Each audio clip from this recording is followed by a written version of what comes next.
admissions, expanded travel bans, H-1B visa restrictions, asylum and work authorization fees, like people who couldn't, and also the fees to come into the country from certain countries, which precluded some folks from coming to participate in the World Cup, and public benefit restrictions.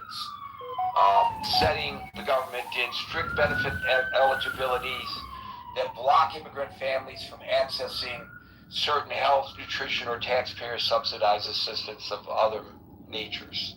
So, I didn't say this to muddy the waters, just to suggest that this administration clearly, and I think it was a big part of his support in getting elected, clearly has what people would, I think it's fair to declare them, anti-immigrant policies. Some people would say, Gary, that's not fair, it's anti-illegal immigration policies, and I guess that's an argument that can be made as well. So, 2 rulings, the asylum seeking at the border, and the temporary protected status, which affects currently Haitians and Syrians under the TPS program, but undoubtedly, now that the Supreme Court has thusly ruled, will be expanded to others who the administration declares to be from undesirable nations. And we know from the president's rhetoric that's a fair characterization. In fact, it's far less emotive, the way I just characterized it, than the president himself has, by calling some of the nations that people come from shitholes, and he's talked about if people from these horrible nations come to the United States, and the United States will become like those horrible nations, because from his perspective, it's the people that cause the problem, not the governments or the systems or the economics or the war or the politics of those countries. And I'm not saying that sarcastically, I'm just saying that that's his view of it, which does not align with the view of other people, of course, in this great nation of diversity and differing opinions that we have. So with that relatively brief introduction, but still jam-packed with information in such a short amount of time,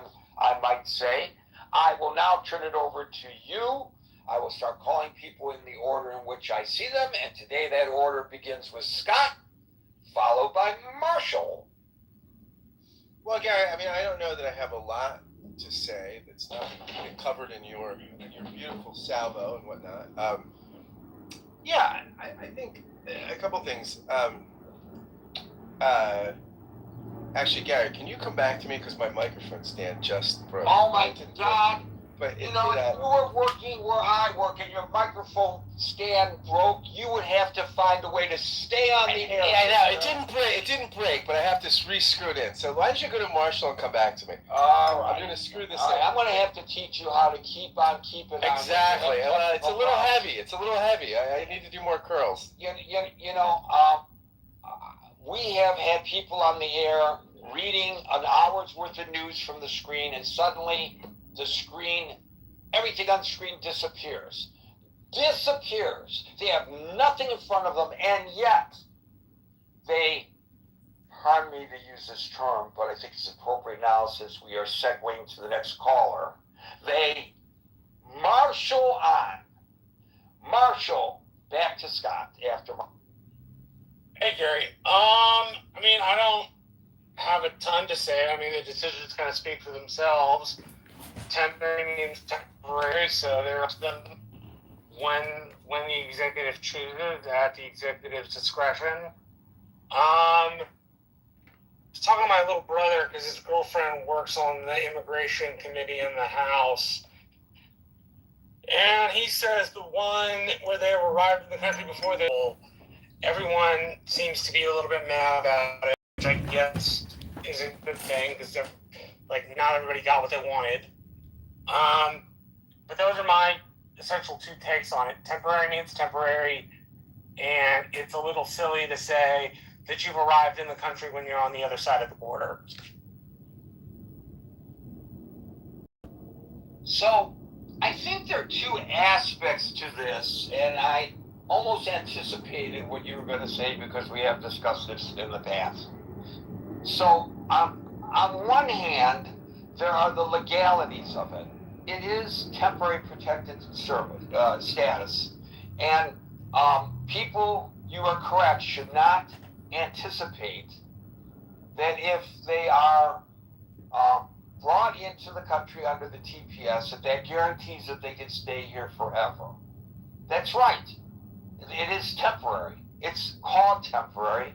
And, you know, what about... I think there's a piece to be added to this, which you just said, which is that if we want it to be permanent, then it's the purview of Congress to act, not the purview of the executive, at least as I understand it. Okay, but to continue my question to you before you answer it. So there's that. There's a temporary status to it. But the other question is, why does it have to be temporary? In other words, if a person is in danger and you say, here, we're going to pull you out of the water, so to speak, and bring you onto the boat so that you don't drown. But it's only temporary. Why does it have to stay temporary? Why cannot the government at its discretion allow the people to stay? Why did we allow them into the country in the first place to avoid whatever danger that surrounds them in their home countries, whether it's Syria or Haiti or another country? And then the situation in those countries hasn't improved, and then say, well, now you got to go back. So on the one hand, the law does say that it's temporary, but why can't, I think a lot of people feel this, why can't we just allow them to stay? A lot of these folks are in the country, they participate in the country. Okay, some of them eat dogs in Ohio. I'm saying that obviously facetiously. The people in that town say that the Haitians in that community are welcome. They're not degrading the community, they enhance the community. If that's the case, they're not a problem, but they're an enhancement to our society. Why would we logically, notwithstanding, of course, what the law says and the right to send them back, but why would we send them back? So two answers. One is my parliamentarian answer. I've been a parliamentarian in my local Republican group for a very long time. For those who aren't aware, parliamentarians are people like enforce meeting rules. We make sure people don't throw chairs at each other for a really simple explanation in meetings, that it doesn't get to a screaming FU match. That's not what the rules say. We don't that's just not what the rules say. The rule says temporary. And we want it to be permanent. Congress needs to make a rule. Until Congress makes a rule, it's temporary and at the discretion of the executive. And if the executive grows a wild hair out there behind, they have that right. If we want it to be permanent as a country, we need to make it permanent. We need to not take a law that was meant to be temporary and turn it into something permanent, because that's never what it was meant to be. The other piece to this, which is I think a little less important, is essentially, well, hold on a second. So temporary is temporary, right? And you can't do much about that. And if we want to change the rules, we need to change the law. The law is what allows us to do that. The other piece to this is, at least I think, and if I can remember it correctly, oh gosh. No, the second piece must not have been important. The first piece is the most important piece. The rules don't say that. And the discretion is not meant to do that. The discretion is meant to provide temporary injunctive relief. It's never been meant to provide permanent injunctive relief. And if we want our laws to say that, then we need to make our laws say that. Up until that point, it is temporary and it remains temporary. And it doesn't matter what we feel about these people. Doesn't matter how much I like them. Doesn't matter how much I want them to stay. All that matters is that it reads temporary. And so the executive, at their discretion, can revoke it whenever they want. And if we don't want the executive to have that discretion, then we need to pass a new law that makes it so that we cannot revoke the status. Up until then, they are subject to the whims of the executive, which is exactly why we should be making laws through Congress, not through the executive. Because if the executive's discretion, it's up to the whim of whoever is president. And we don't want things up to the whim of the executive. We want things to be predictable. Makes sense. I think that's the most pertinent answer to your question. And that's my parliamentarian hat on. The rules don't say what we want them to say, and we can't refix them to make them say that, because they don't. A plain reading of the statute means that it is only ever temporary. So yes, we did put you onto the boat from drowning, but we are going to chunk you off again until we have a law that says we're not going to. Up until that point, you get to catch your breath, and then we chunk you back in. Oh, that's the other thing. My dad said this on the radio one time. If we are to allow the idea that one is in danger because of gang violence, even if it's sponsored by American Drug Demand, collapsed society, a food insecurity issue, a gang issue, well, that's the majority of the third world. That's not a good enough rationale to let people into the country. It just isn't. So the second one is an opinion. The first one is a judgment based on what the rules say. And I think the first one is the most important one. The rules don't say what we want them to say. As a consequence, we have to follow the rules the way they say. I'll give you an example. Minors under Section 1823 of the United States Code for illegal immigration are not granted any sort of, hey, you're a minor, you can't make a decision. What the law says is if you come in violation of immigration law, you are subject to deportation, period. So as much as I want to protect those minors, as much as those minors would never be judged on their own in the United States court, that's not what the law actually says. And we are a nation of rules and laws, and that means we have to follow our rules and laws even when they're inconvenient, even when they throw people back into water full of sharks because we didn't bother to pass the right rules to fix that problem in the first place. And if we are worried about this because of what it means for these people, then we need to be mad at Congress, not the executive. Let me try asking this another way based on your response, and then we'll move on to the next caller. If the law now, as you just described it, leaves it to the discretion of the executive whether to send people back or not. Let me fix Scott's microphone here. Then why is it necessary for the executive using his discretionary power to send them back? In other words, couldn't he decide, use his discretionary power to not send him back and still be in compliance with the law? The question is, why is it so important to send these people back into harm's way? Why? Because the law reads temporary. The law doesn't read permanent. It doesn't read, okay, we bring them in on a temporary status, and then I feel really bad for them, and then I think they're going to be killed if I send them back to their home country. That's not what the rules read. The rules read that it's temporary. And until we change the rules, we have to abide by the rules, period. Not like, I hate to be that harsh, but that's a parliamentarian's answer to the problem. The answer in a parliamentary setting is the rules say what they say. If you don't like what the rules say, change the rules. But up to the point the rules are changed, you must abide by them, period. It doesn't matter whether you like it or not. It doesn't matter whether you feel bad for the people. It doesn't even matter whether they'll die. All that matters is that it reads temporary, and it reads at the discretion. That's what matters.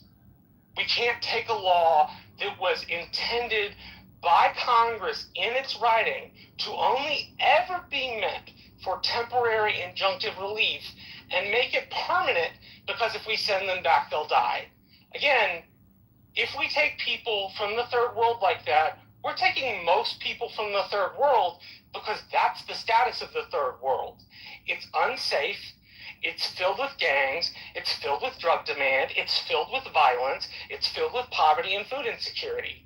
And as much as I, as a Christian, feel bad for that, the rules answer is the rules say what they say. And you can't change that no matter what you feel in your heart. Because it's not a question about what's in your heart. It's a question about what the rules say.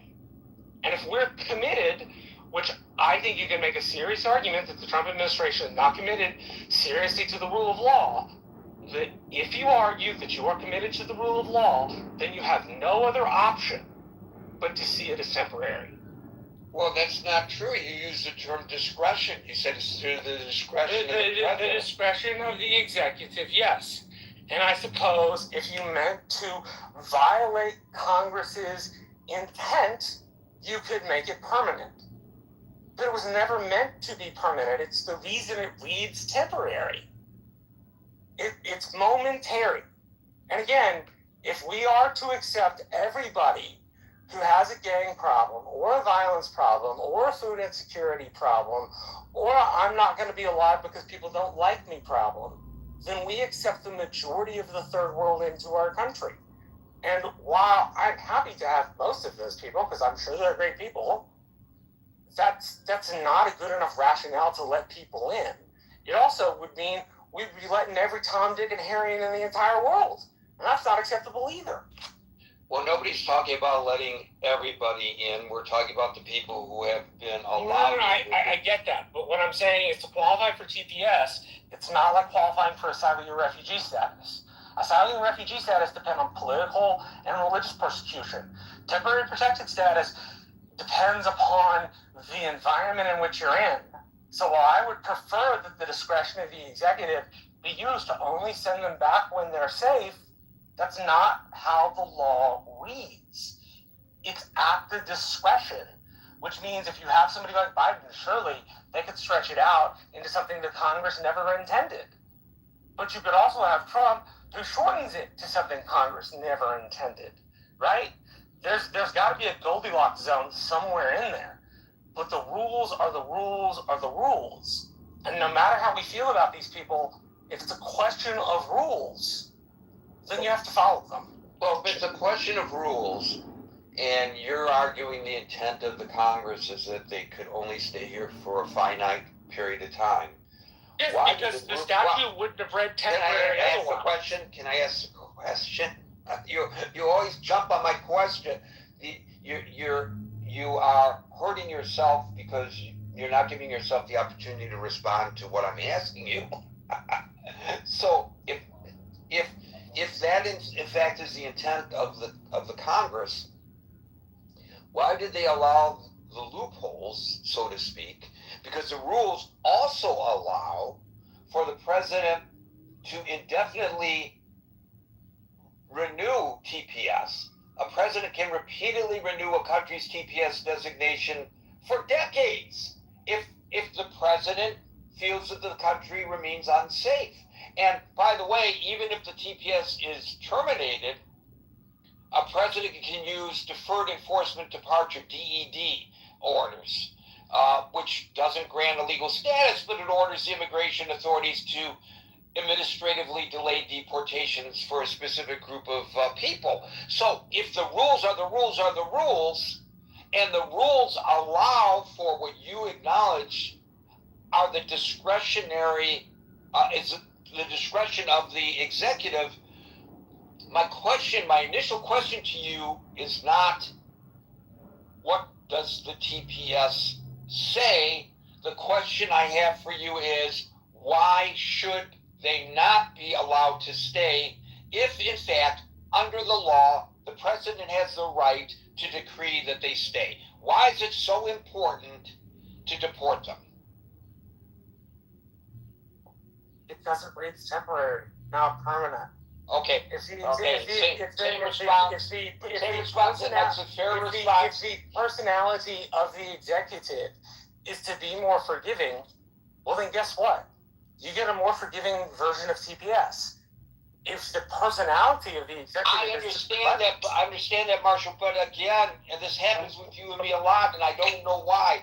In my opinion, we are not communicating because I'm asking you one thing and you're responding with another, and I'm just trying to find out in your mind, beyond what your interpretation of the law is and your interpretation of the rules, why is it necessary for the president to enact this order? Why? That's all I'm asking is why is it necessary?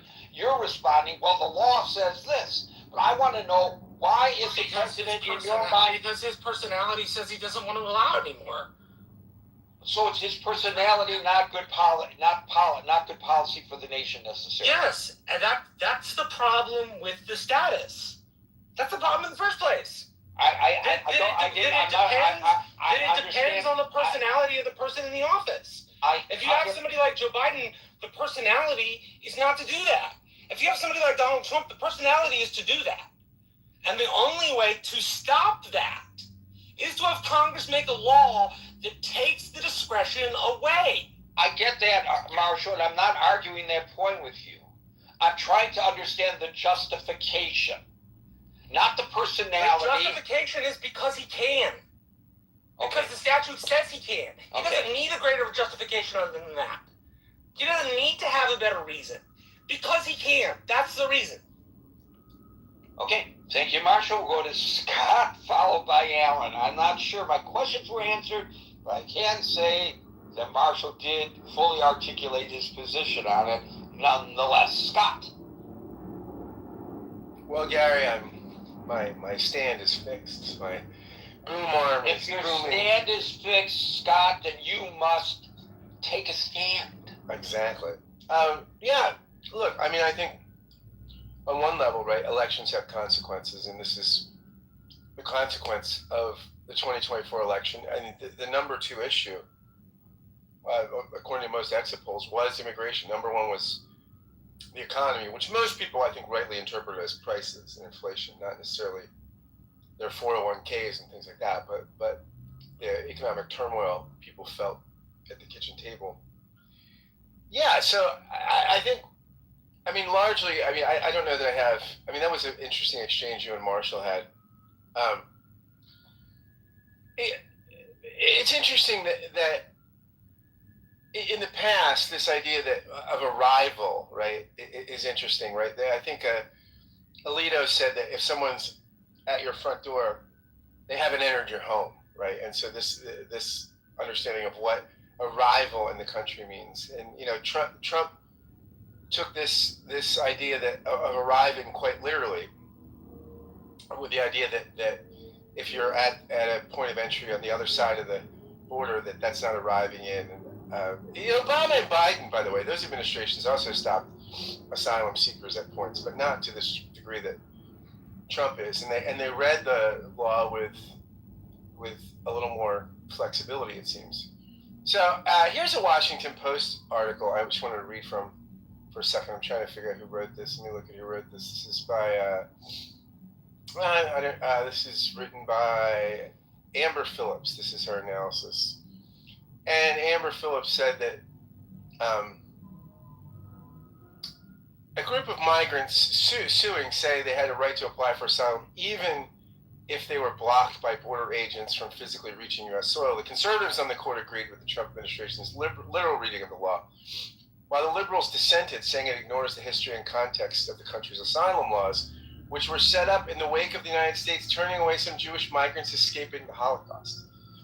The majority had strong arguments in terms of the plain meaning of the law, said Amanda Frost, an immigration law expert at the University of Virginia School of Law. But the dissent said, well, yeah, but look at history. Look at all the context of why we grant asylum, and those are strong arguments too. That's I think what it gets down to on some level, right? We get down to this sense of literal reading of texts versus contextual readings, and I mean, I understand my friend Marshall saying, well, this is what the law says, this is what the law says. But Gary, I appreciate your question, or your questioning.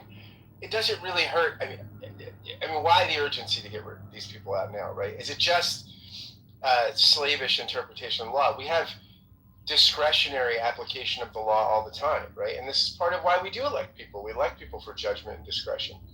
And I mean, I hear what Marshall's saying, let's get all judgment and discretion out, or as much as we can, by making the rule legislatively, which, on some level, look, that would, I'm sympathetic to Marshall's point. It's not so much that, it's that if it's left to the executive, it's arbitrary. And stuff like that shouldn't be arbitrary. Yeah, well, I think on one level, I am sympathetic in that. I think one of the problems we have currently with the anemic, nature of the legislative branch is that we do govern by. I mean, we're governed largely by courts and executive orders. And then what happens is, of course, what's the first thing now every 4 years that happens? And then the first day of the term, of course, we see the president undoing all these executive orders, signing new ones and undoing executive orders, right? That's the big thing on day one of the administration, and that's probably excessive. But on some level, so what sometimes if it's left to discretion, right? I mean, on some level, that's what we elect executives for, right? Discretion and judgment. So I do wonder what's the urgency.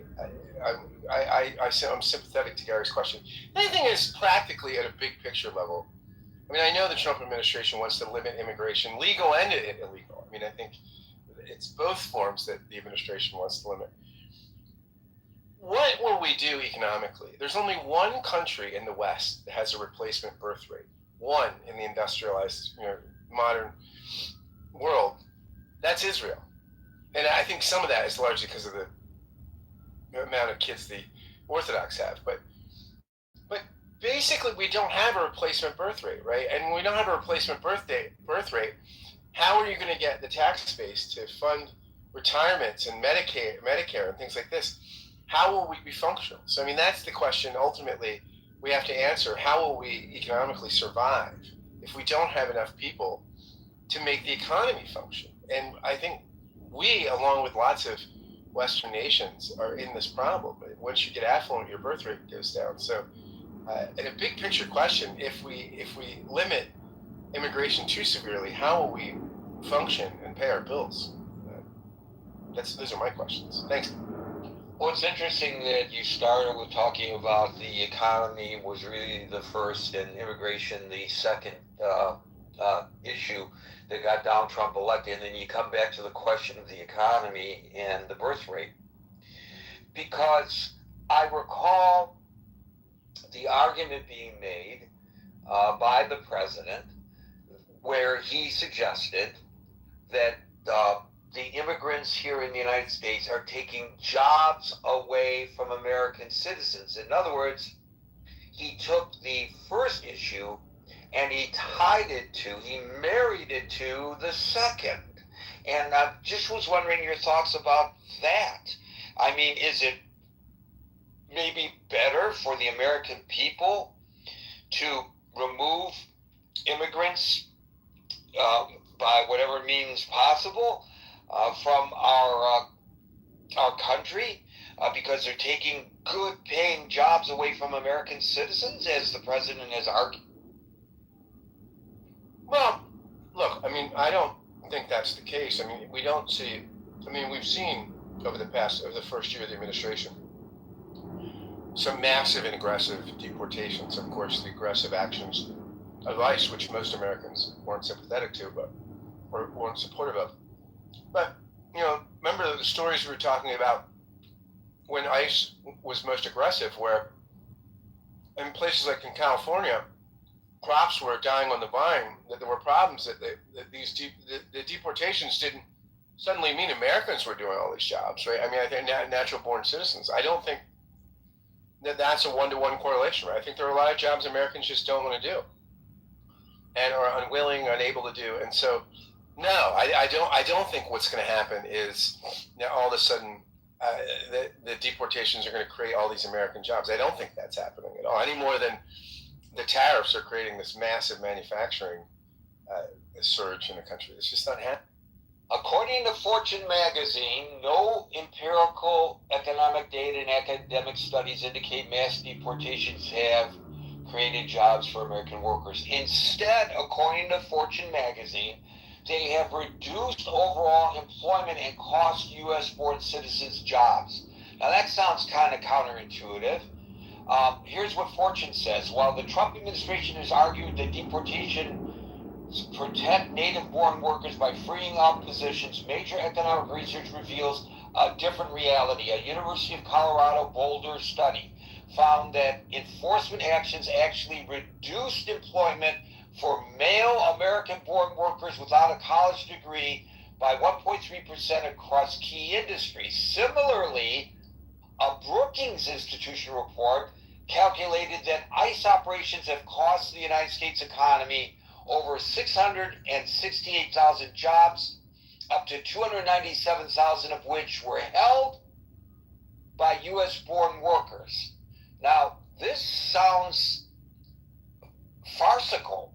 This sounds, as I said, counterintuitive, but that's what the studies show as reported by Fortune. And by the way, I just looked this up based on your comments. I didn't come loaded with that today, Scott, and had it revealed otherwise, I would have read that as well. Yeah, I mean, I don't know that it's completely counterintuitive, right? In that if the deportations cause an economic depressive move, right?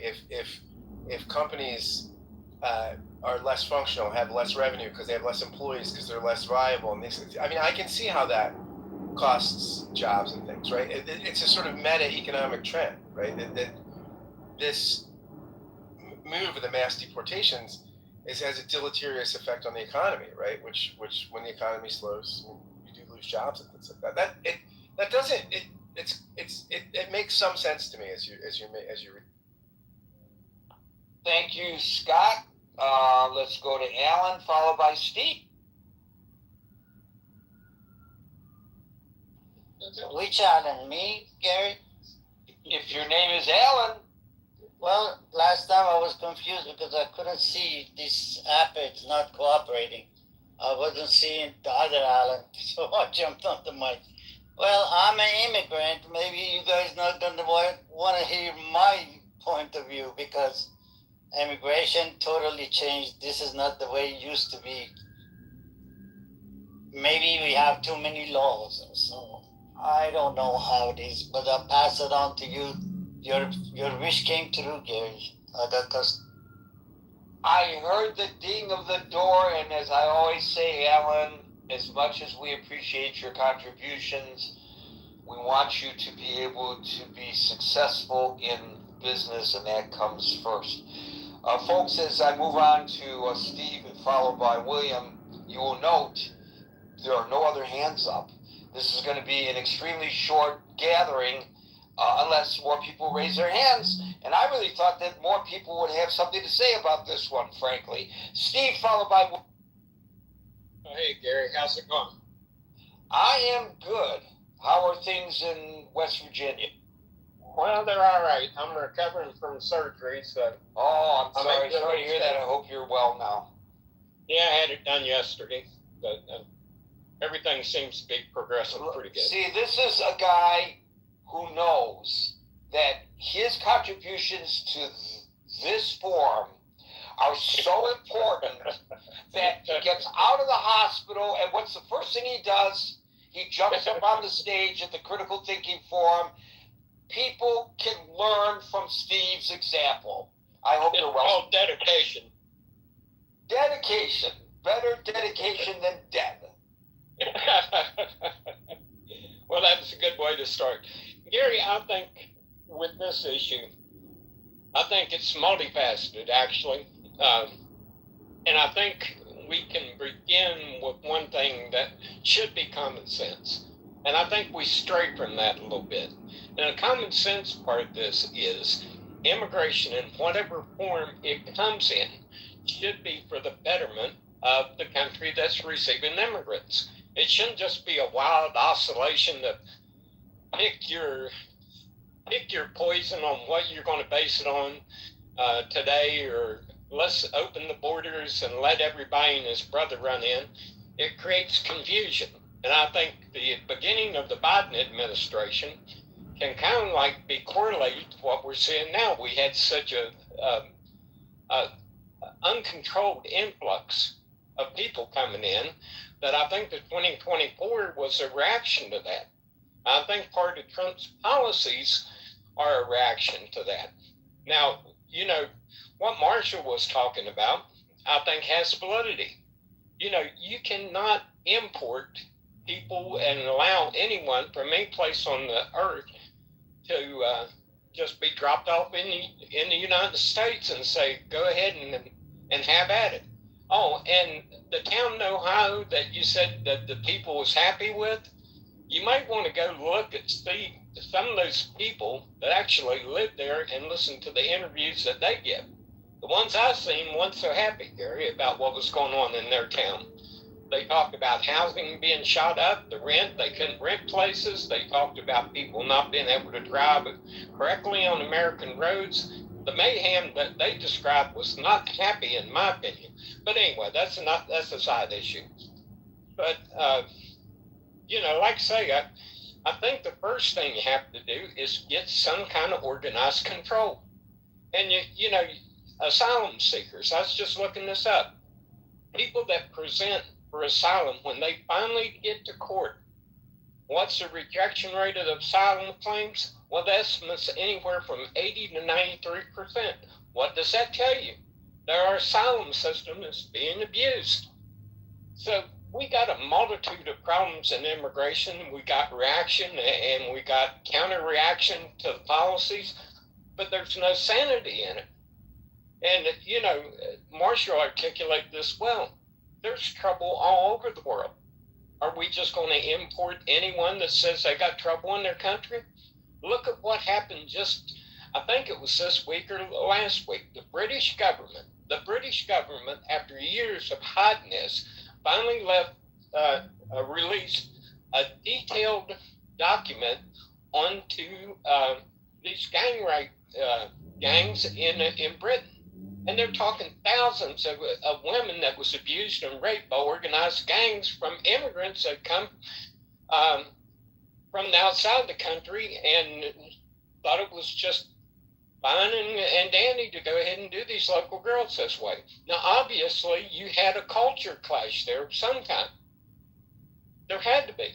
I don't know anyone in our culture or in the British culture thinks it's okay to organize 10 or 12 guys to go out and lure girls in and gang rape them. So there's a multitude of questions that we don't ask ourselves before we delve into this. But primarily, and I honestly believe this, primarily the immigration and the control of immigration should be for the benefit of the American people and culture. You don't just let anybody walk off the street.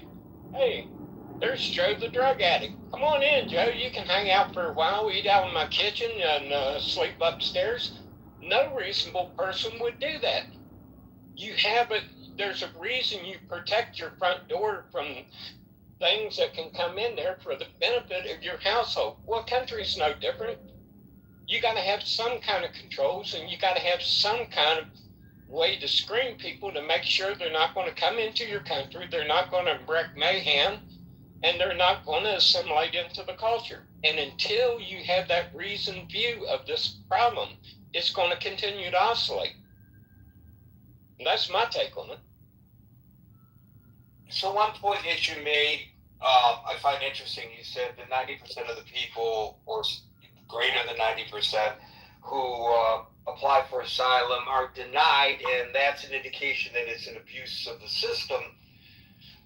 Wouldn't the counter argument be that that's not an abuse of the system, but it shows that the system is working because 90% of them who were disqualified are turned away, or who lack the qualifications or don't meet the criteria are found to be disqualified?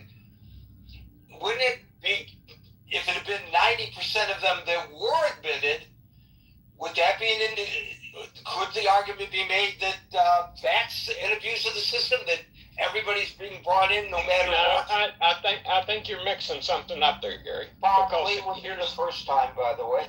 Okay, so here's what I think you're mixing up, is that before a person even gets to that point where their case is adjudicated, a lot of times it takes years, sometimes a full decade to get to that court because of the system being overwhelmed. And couple that with the fact that when they do get a court ruling that says they can be removed, people show up at detention centers and saying you're not giving them their fair constitutional rights to adjudicate, even though they've had a court ruling. So not only does it take time to get there, where they assimilate into the country, and it takes, if they don't show up in court, you got to run all over the place trying to track these people down. But then when they are adjudicated and told to leave, then you got a bunch of people saying, oh, what are you going to make them leave for? Well, we're making them leave because the law says that you got to meet this criteria, and they didn't. So it's time to leave.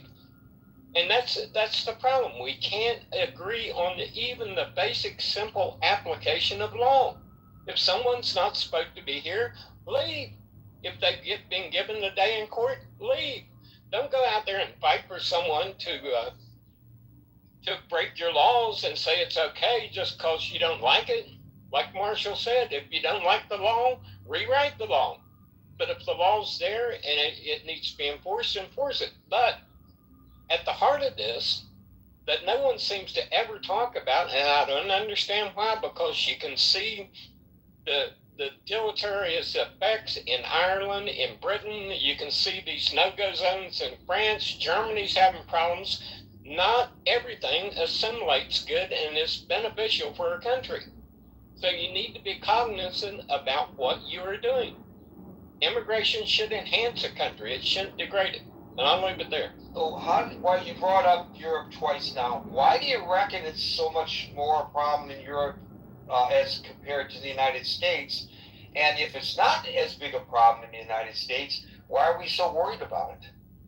Well, I think Europe, what you have in Europe is smaller countries with smaller populations, and you have a more open border policy that's flooded probably more of the country than is proportional to us. That doesn't mean that if you drink 10 ounces of strychnine, it's bad and it won't do something to you versus drinking 1 ounce. No, strychnine's bad for you. Don't drink it.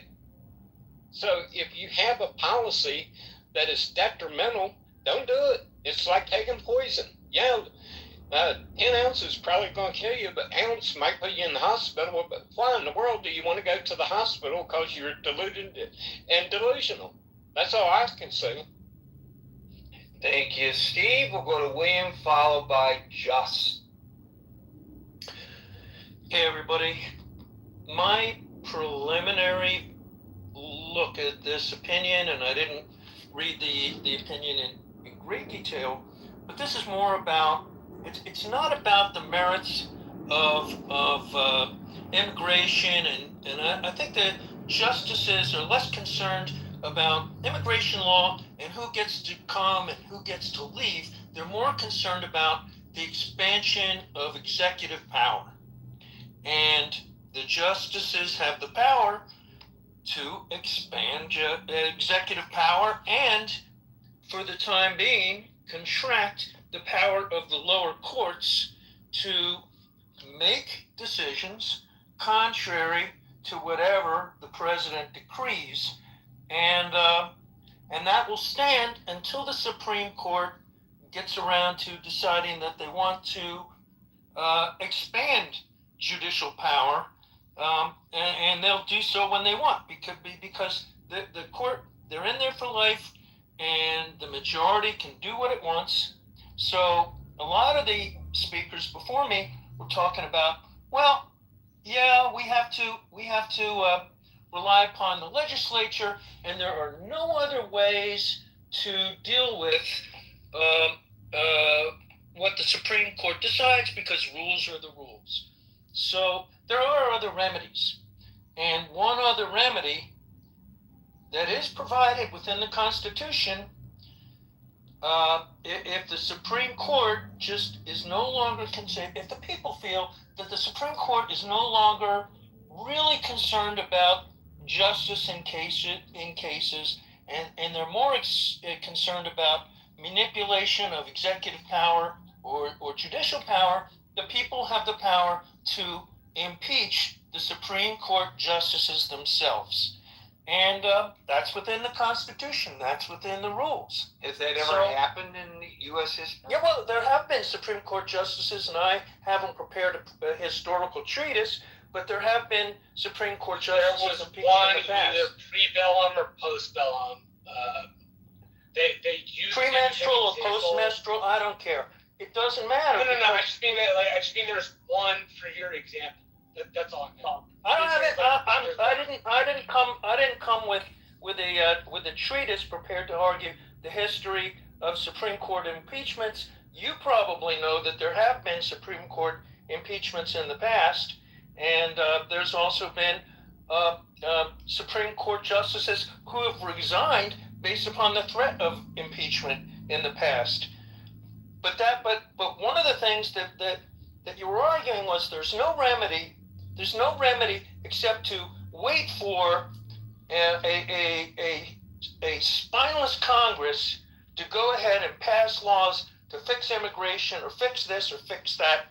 And maybe if it seems like the Supreme Court is abusing its power or no longer really concerned with administration of justice, maybe there is the one remedy rather than wait for the legislative branch to do anything. But if they're not going to do it, then Wait, why Get did around we to it. impeach the Supreme Court from not legislating from the bench? well, that's what they're doing. That's what they're doing now. All they said was that the president had the discretion, and then it was up to Congress to make the rule. How is Okay, that and you changing said, a different law? and you were arguing, I think that the president lacked the discretion and the courts lacked the discretion, and in fact, the court has the I said discretion the to go. president had the discretion, and the problem in the first place was that it was arbitrary. Yes, and the court itself is. who was in office. And I'm saying the court itself is arbitrary, and they can rule to say, no, the court has the discretion to rule that temporary protected status was appropriate or inappropriate. The court had that discretion, and maybe the court is being really activist and abusing its discretion, and at the same time, and maybe they're not. They're legally allowed to do whatever they Can I want. request 3 minutes? Sorry. The president, go ahead. But hold on. The president is above the law, so he can do whatever he wants, and anything within his power as the executive, he can do whatever he wants. He's not bound by the law, and the court has put the president above the law, and the judges can interpret. They have discretion to go either way. They can. You're not above the law. The law reads temporary. What are we supposed to do? Take the law and extend it for 10 years? Because Congress can't get it down together? Are you saying that the justices lacked the discretion to allow these people to say? What I'm asking specifically is, what are they to do? Extend temporary protected status for a decade or 2 decades? Because They don't have to Congress do can't it. get They don't have to do together? it. They don't have to Because the specify. because the intent of the law written by Congress only ever meant for this stuff to be temporary for a moment in time. They had the That's all they meant. discretion. They don't have to. They don't have to specify. For a moment in time. They didn't mean for it to stretch out decade after decade after decade. Thank you, Justice Marshall. But the justices had the discretion to pass on this case or to take this case. The justices had the discretion to allow people to stay rather than get thrown back into adverse conditions where they're likely to be tortured or killed or whatever. The adverse conditions of these people, we would be letting in everybody from every part of the third world because that would be their excuse. Well, They would say, hey, life is no. really shitty. No, there's a case. It's a gang There's- issue. It's a a drug issue, it's a corruption issue. They would come up with any number of reasons why temporary protected status should apply for decades on But end. that's not what was in front of the court, was it? Wasn't there? And Didn't the that's court have the already- discretion? Didn't the court have the discretion? The discretion to take the case, not the case, to allow it to stand or not allow it to stand for this case in controversy, these particular litigants that were before the court. Yeah, sure, the court had the discretion to do that. They didn't have to make a blanket rule to say, no, the president now has expanded executive power, and the executive powers are now expanded at the expense of both the judiciary, the lower courts, and the expense of the legislature. Precisely. And it's also Victoria, I don't believe it's your turn on the stage. Why do you always do this?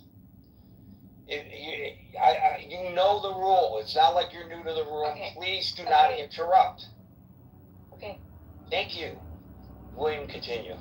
I mean, the court had discretion. They don't have to they had discretion to make an expansive rule, or as often as the case, they can make a very tailored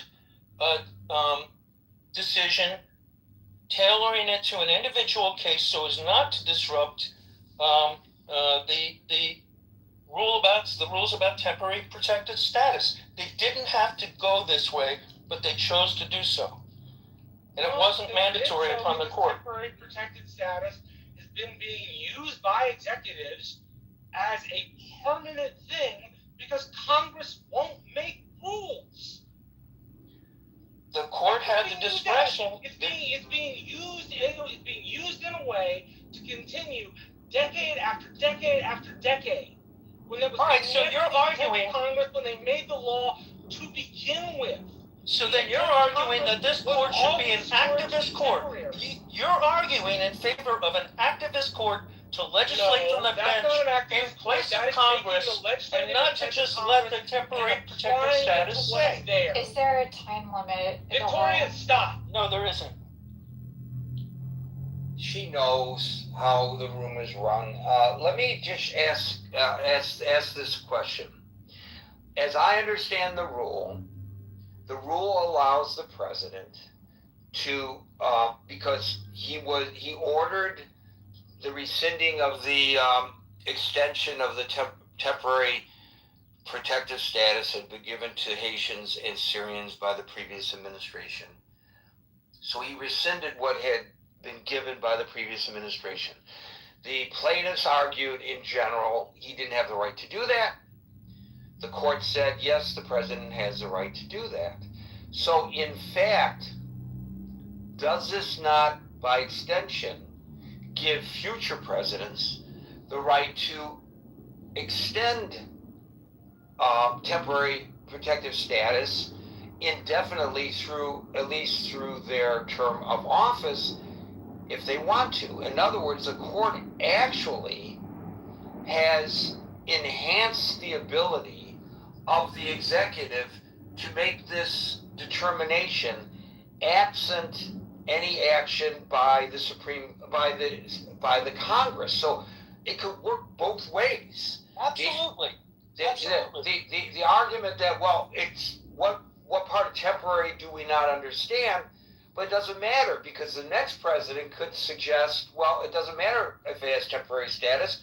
The court ruled in this case where Trump was the defendant that the president has the discretionary right to make these decisions. Now, I may be interpreting this wrong. No, that was the point I was trying to make, that what this case is really about is the expansion of executive power until the court says otherwise. Right, and so I understand, Marshall, your argument, but doesn't this potentially work against your argument when the next president takes office and says, let's open things up again and bring more people in and let them stay beyond the prescribed amount of time that the TPS allows? We'll extend it and extend it and extend it, and they could stay as if it was a permanent protective status. It gives the president that authority. I think, if I understand it right. Right, and if you have So I'm multiple going to rely on Williams' interpretation here. I understood the legal points I made up to the point I made. I don't understand. To be frank, I don't understand past that point.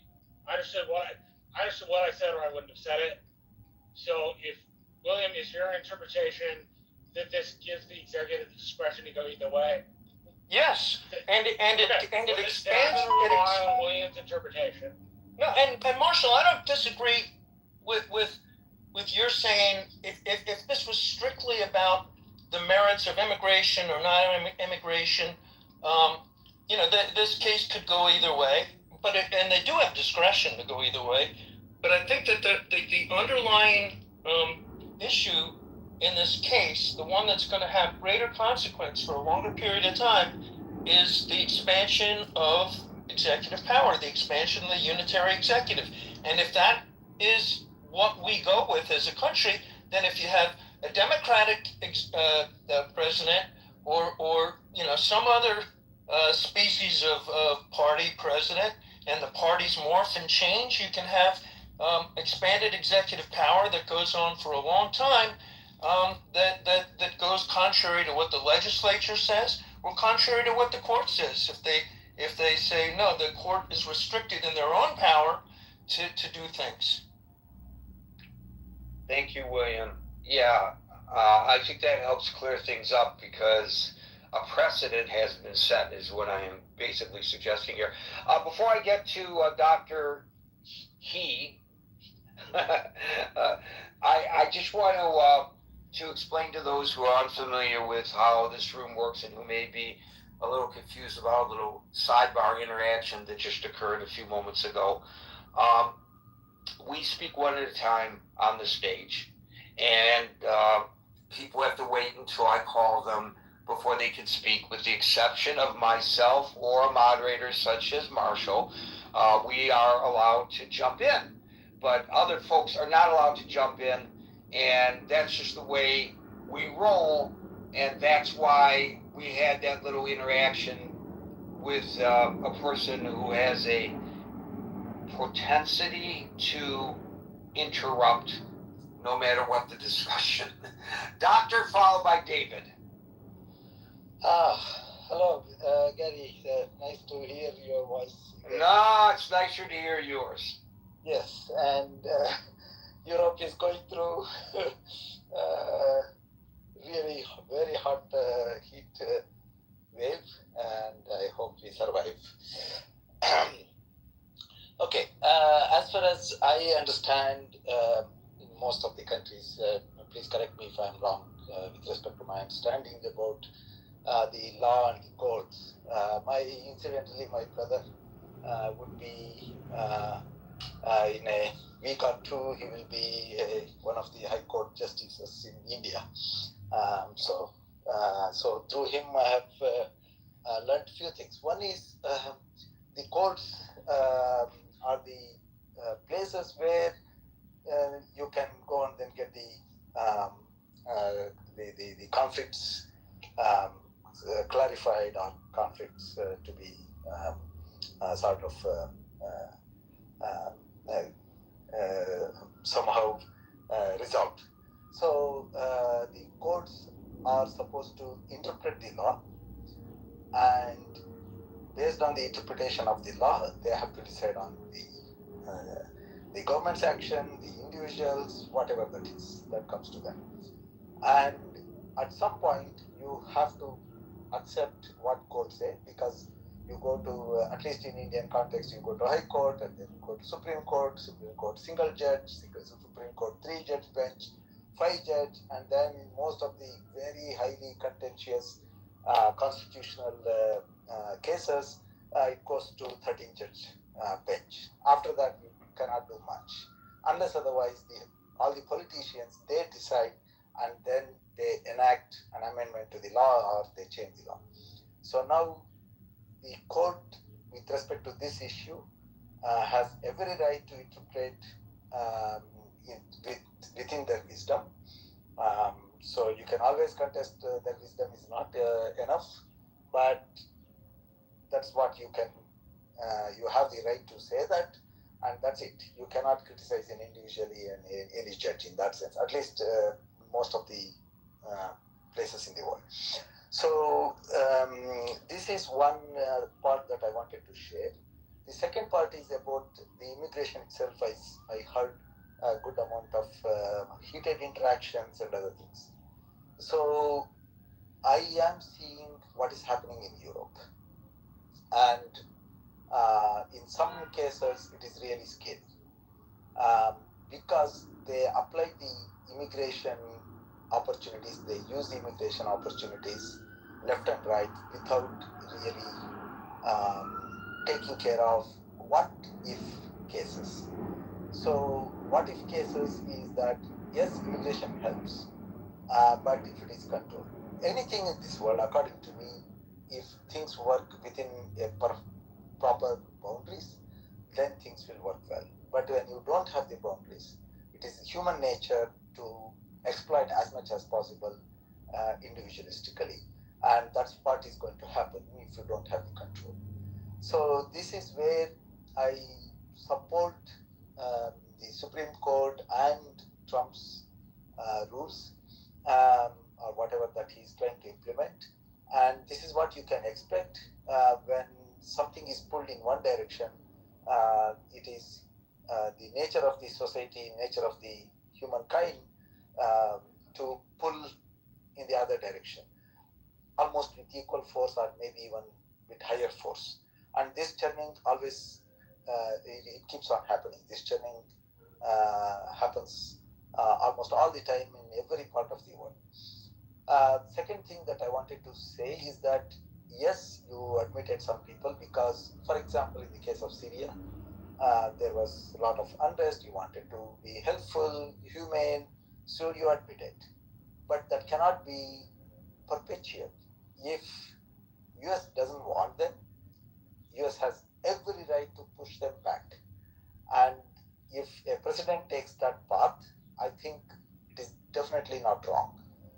It is simply put, if you have a guest, if you want to help somebody, you bring him in your house, but after some time he has to leave. He has to stand on his own.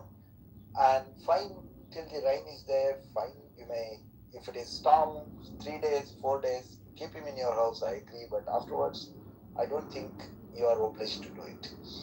And about the law, enactment of the law, and as well as the amendments to law and things like that, what I have seen in most of the cases, usually during normal periods, both the parties, they know, or more than one party if it is in many countries in the world, apart from US. So what normally they do is that they always have that fear that, okay, if I do something which is really pushing the boundaries, then when the other parties come into picture, when they get the power, they will pull it on the other side. So what they normally do is, politicians, they are highly intelligent according to me. So they always use it to small extent to get benefited, but I don't think they always push too much. But yes, it can happen in some cases. In Trump's case, it happens mostly that he takes everything to the extremes. And apart from that, I don't see an issue with respect to the Supreme Court as well as the president working around the framework of the law and the Constitution of US. This is what I wanted to say. Thank you so much, Gary, for giving me an opportunity. Thank you so much. Thank you, Doctor. By the way, we're talking about Supreme Court rulings so far this week. We're still awaiting a ruling on a case that would allow late mail-in ballots. And that's going to be for sure a topic when that comes up. I don't want to change the topic, but I'm just mentioning that as we move along. David, followed by old Raj. Good afternoon, Gary. Esteemed panel. Gary, I think this is another shot across the bow by the Supreme Court to enable Trump to eviscerate the lower courts, the power of the lower courts to check the executive power. Obviously, it's unfortunate that this decision is coming on the eve of our 250th anniversary as a nation, where many have argued that Trump is going to celebrate this great 250-year, I don't know what you call it, not a bicentennial, but something along those lines. That it's only about his party, his base, the America that he's trying to remake, refashion. We only need to look. One of the things that were brought up in the dissent by Justice Kagan was the inflammatory tropes and racist comments that Trump made about Haitians eating cats and dogs, cooking cats and dogs, sowing the American bloodline along those lines. And how the Supreme Court, the majority of the deciders would, definitely ignored this language as a backdrop to not otherwise color their decision as being seen for what it is. It's to normalize an attempt to kick out people that aren't along the lines of the South Africans that were admitted and allowed and brought in very gracefully and with a welcome mat, right, and with no deadline as to when they might have to leave. So we have these optics theory that are very disturbing as our nation goes towards its 250th anniversary. I think what this also opens up the door for is potential Supreme Court reform. These decisions, they're within their right to rule this way. But are they overreaching? Are they acting as kings in a way that can't be checked? Power that can't be checked.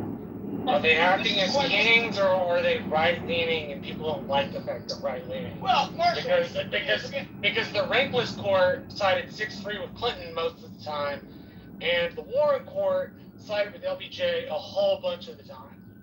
So is it truly that we think the Supreme Court's not doing the right thing, or is the Supreme Court is not ruling in the right partisan way? I don't have an answer for that. Just it occurs to me it's a question.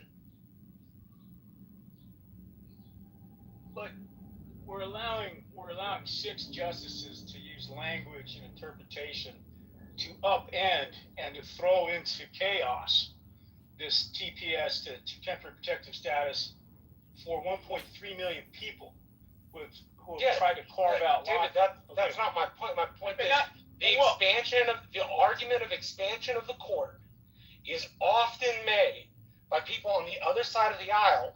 So it begs the question, is that suggestion made because people truly care about justice and they truly care about the court being fair?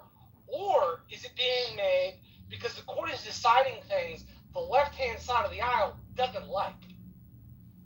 Noting that in the Warren court, they sided with Carter and they sided with LBJ the vast majority of the time. Also noting the Rehnquist court sided with Clinton the vast majority of the time. Noting that the justices have done that in the previous 2 iterations of the court, is it really about justice or is it just about partisanship? So I think Marshall makes an excellent point, because I am old enough to recall during the Clinton administration the complaints, and I can recollect some of the complaints during the Warren court as well, that the court had been politicized, and there were a lot of complaints about that they were voting or deciding along partisan political lines or ideological lines. But back then, the complaints were coming from the conservatives, and the liberals were quiet. Now, the complaints are coming from the liberals, and the conservatives are quiet. So I think there is at least a perception that presidents tend to appoint justices who are going to rule generally favorably to their political ideology, and that their voting record will transcend their time in the Oval Office. Whether that perception is a reality or not is another story, but I think that perception is there. Would you agree, David? Yeah, the perception is there, but it's the import and it's the optics of what these guys are deciding in a way that is reflective and emblematic of the racial animus in this country. You mentioned the Warren Court. The Warren Court was tasked with remedying 200 years of white supremacy in the case of... So it's okay for the Warren Court to be political because they decided in a way that was beneficial to civil rights? I'm saying, Marshall, when you have... No. Hold on. Wrestle with that. It was okay for the Warren Court to be partisan because they decided the right thing on civil rights. I'm saying that the Warren Court had to remedy, and they did that with a 9-0 decision. Not my question. My question is it viewed that the Warren Court's politicization was legitimate because they fixed problems that were clear in the country? That doesn't erase the politicization of the court. It simply makes it okay because the court decided something we needed them to decide. But hey, free YMCA! It wasn't political, Marshall. It was legal. It was the right thing to do. I would beg to differ. If my grandmother and my grandfather and my great uncle were still alive, they would have a lot to tell you about how the Warren Court was political, which is exactly my point. This always comes across as it's okay when the court is liberal. It's okay when the court decides things in favor of the party that is on the opposite side of the Republicans. But the moment the court decides things on the right-hand side of the aisle, the moment the court decides to be more conservative, all of a sudden it's illegitimate. That seems to me to be a political issue, not an issue of justice. I would challenge, excuse me a second, David, I'll let you get on with your point. Marshall, I would challenge your perception. Yeah, where did I get it wrong?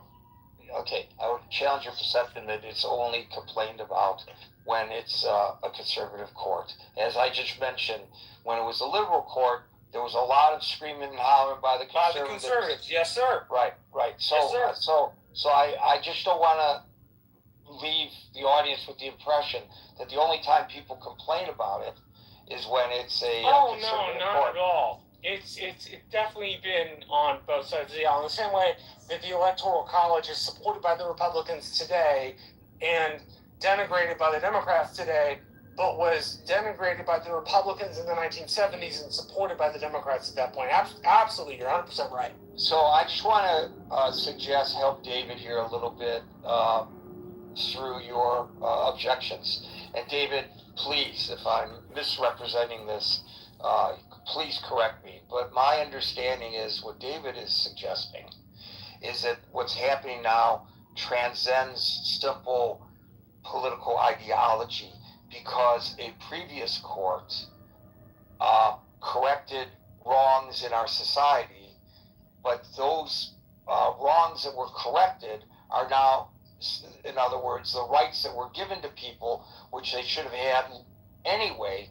I think David's argument is that they're starting to be eroded by the current court, and so that would say the precedents, the pattern that was set by previous courts is being being obviated today. David, is that basically what you were saying, or did I get it? No, you got it right.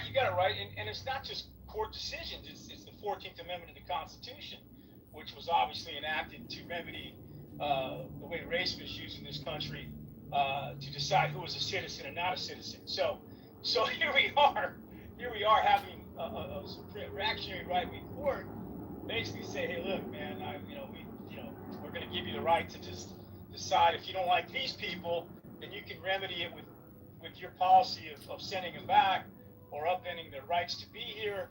But if they look this way, in the case of the South African refugees that I mentioned, there was no resistance to any of that. And so was it about race? Because they're both... There's actually an encouragement for white South African farmers to file for Correct. TPS. Yeah, absolutely. So it's not about this argument that we don't want people coming here and fleeing their problems per se. It's about what these people look like, in my humble opinion. And we're trying to. I mean, you just take the ICE policies, take every policy that's been enacted, take the dismantling and the gutting of DEI, affirmative action, the way Hegseth has gone in and he's redlined his own promotions and taken down, long-standing, committed generals and colonels and whatnot, and he's taken those folks out, and he's claimed that they got there because their race got them there, not because they were qualified. So I'm just saying. Let's not conflate this with the jurisprudence. I feel like you're conflating the two. It's all part of the same thing, Marshall. No, it's not. One is Hegseth being a jackass and a racist. The other is the court's legal rationale, which is entirely different than what you and I think of Hegseth. I agree with you. I think Hegseth is terrible. I think Hegseth shouldn't be in office. I think what he's doing to the military is wrong. It smacks to me of Woodrow Wilson resegregating the federal service. But is that what the jurisprudence actually says? Because if it's not, then that's not the point of the case. The point of the case is what the jurisprudence says. I think, if what you mean is, and this is, I think, the strongest point on your side, if TPS was meant to throw out the Haitians and the Syrians, but not the white South Africans, then there's obviously a legal issue. And that I agree with, 100%. The fact that the white South Africans were given TPS and it wasn't condemned in the same way that the Syrian or Haitian TPS was condemned is absolutely wrong and is a legal issue. But as a matter of what the court says, we have to deal with what they say, not what we wish them to say, I think. So, it's actually beyond not condemning, it's encouraging. Remember, this administration has a policy of discouraging Haitians from being in the United States, and a policy I couldn't think of the right word. Yeah, and the policy of encouraging white South Africans from coming to the United States. It's and I think this is probably the genesis of David's discomfort. Well, it's that, and it's obviously,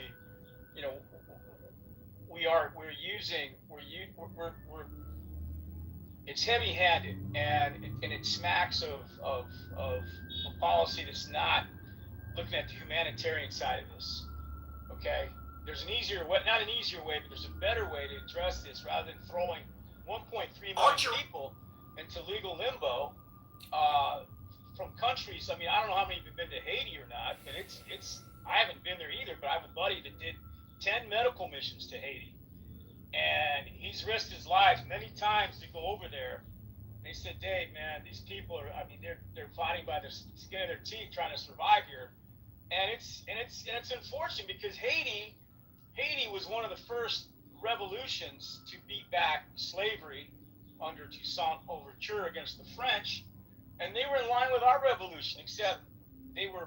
Wouldn't you agree, though, that it shouldn't be arbitrary or capricious, and that by leaving it to the executive, it becomes both arbitrary and capricious?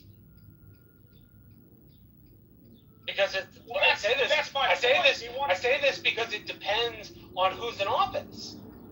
Right? When Trump's in office, Trump's a hard ass. He's not gonna let these people stay, even though you and I both believe they should. Because I believe what you believe here. I believe they should stay. I don't believe we should chunk these people out. But if we don't want it to be arbitrary, and if we don't want it to be capricious, then we have to find a better way to make rules. And the only way I know of to make those rules in a better way, well, the only two ways I know, because William brought up an option which I don't agree with, but it's an option. Impeachment of the Supreme Court or Congress making another law. Short of Congress making another law, with the Supreme Court being impeached, the ability for people to stay under TPS becomes at the arbitrary whim of the executive, which I'm sure we both agree is the wrong way to decide that. It shouldn't be on a whim. These people should have some sense of certainty when we bring them into our country. They should have some sense that they will be safe and that we will not chunk them back to the wolves. But until the Congress makes a new law, or until we impeach the Supreme Court and get new justices, then it's arbitrary. And I don't know what to, I don't know what to do about that. I don't know how to make it arbitrary. Well, you got to remember too, Marshall. Biden had a comprehensive immigration bill that Congress was willing to pass, and the Republicans were willing to support it until Trump. No, some Republicans were willing to support it. Neither of my senators were, and you know very well why they weren't willing to support it. We don't need to rehash that. Well, I'm saying that the attempt was still lampooned. So instead of getting a president today under Trump putting forth good ideas that keep these people here, he's doing the exact opposite. He's using executive power. He's using the power of Homeland Security, his Department of Justice, ICE, and the like to abuse and run roughshod over these laws. And that's why they were challenging the court. And then it arrives at the Supreme Court's doorstep. And rather than saying, looking at the landscape of America and say, hey, this is America that's not ever going to change again. We're never ever going to make America white again. Let's find a way, or maybe they throw it back to the lower court. Instead, they just gave Trump more free license to do what he's doing. So, that's where we're headed. The only reason is, how do you make that into a hat? Make America white again. Mahwa? Mahwa? I don't know how you do that. Mawa. I gotta get me a red cap and see how that looks. All right, I'm good. Mahwa. Make Mawa. America white again. Mawa. You know what? Maybe I will give me a red hat that says Mahwa. Mahwa. People say to me, what's that mean? And I say, it means make America white again. And I know everybody on the subway in New York, when I answer that, are going to cheer me for saying that. Yeah. I will be viewed with adulation for being a trailblazer. Make America white again. That's a good one, David. Thank you. All right. All right, I'm gonna order that cap right now. Do you want one? Yeah, give me two. You want two? Yeah, because you got such a big head. You need two. Thanks, David. Old Raj, followed by Agent. Good afternoon, gentlemen. Interesting topic as always. I have a question that I really want to focus on. What's the next step? Are we going to go door to door and remove this 1 million plus people? Is this going to be our government going again with masks and helmets and batons and just beating the crap out of Haitians to get them out of here? And if you're a Haitian, are you going to accept this, or are you going to say, shoot me? I'm not going back. Or do they go completely underground? I want to know, what are the logistics of the next step? Well, I certainly hope the logistics of the next step involve a lot of shoe leather. In other words, that they would investigate and find those individuals who have overstayed, do proper investigation, find out where they are, get warrants to enter the property, and properly detain them, just like you and I enjoy protections under the Fourth and Fifth Amendments, the Fourth Amendment in particular in this case, rather than, there are a bunch of Haitians having a barbecue. Hopefully they're not barbecuing dogs, obviously, and let's go just round them all up and sort it out later. Now, that sounds extreme and nonsensical, but that's exactly what they were doing earlier, and they may still be doing in some parts of this country. They certainly did it in MacArthur Park in Los Angeles. They certainly did it in Minneapolis and St. Paul. They just grab people because they look like they might be somebody in the group that ought to be targeted, no matter even if they were U.S. citizens. You raise a very important point about civil liberties And of course, the court did not address that specifically, but geez, I wish it would. I mean, Actually, I think there was a Supreme Court decision that upheld that practice. I have to look that up, but I'm pretty sure, Raj, there was a Supreme Court decision that upheld that practice that you're finding so concerning. I mean, didn't several of these immigrants have children? Now, how are you going to deal with those? Is this another Well, document? now there's another interesting point. So, to my earlier discussion with Marshall, and my question was, well, why? Why send them back? So, if a person comes in the United States under TPS and they have little ones, who I guess, even though they're trying to get rid of the birthright, right now are U.S. citizens, but they want to get rid of that too. This administration. Don't we have? Are you gonna? What's your choice? Are you gonna separate the children from the parent, or are you gonna force the child back into the cesspool that Haiti presents? Let's not forget that Haiti, at least the capital for sure, is not run by the government. It's run by the gangs. It's on a block by block basis. It's, okay, temporary. It's temporary. What don't you understand about temporary? Good point. Are you going to send children back there because, well, that's what the law allows? And, sorry, but that's what the law says? That's a really good question, Raj. This is where I wish that asylee and refugee status made an allowance for drug violence sponsored by American drug demand. I don't think you could do it for all drug violence, but Central and South America and Haiti certainly, they are recipients of American money for drugs. And we bear some moral culpability for the environment that has been formed. And if we could change our laws to reflect that, I think that would be very, very just. Because it is American drug demand that drives this instability. I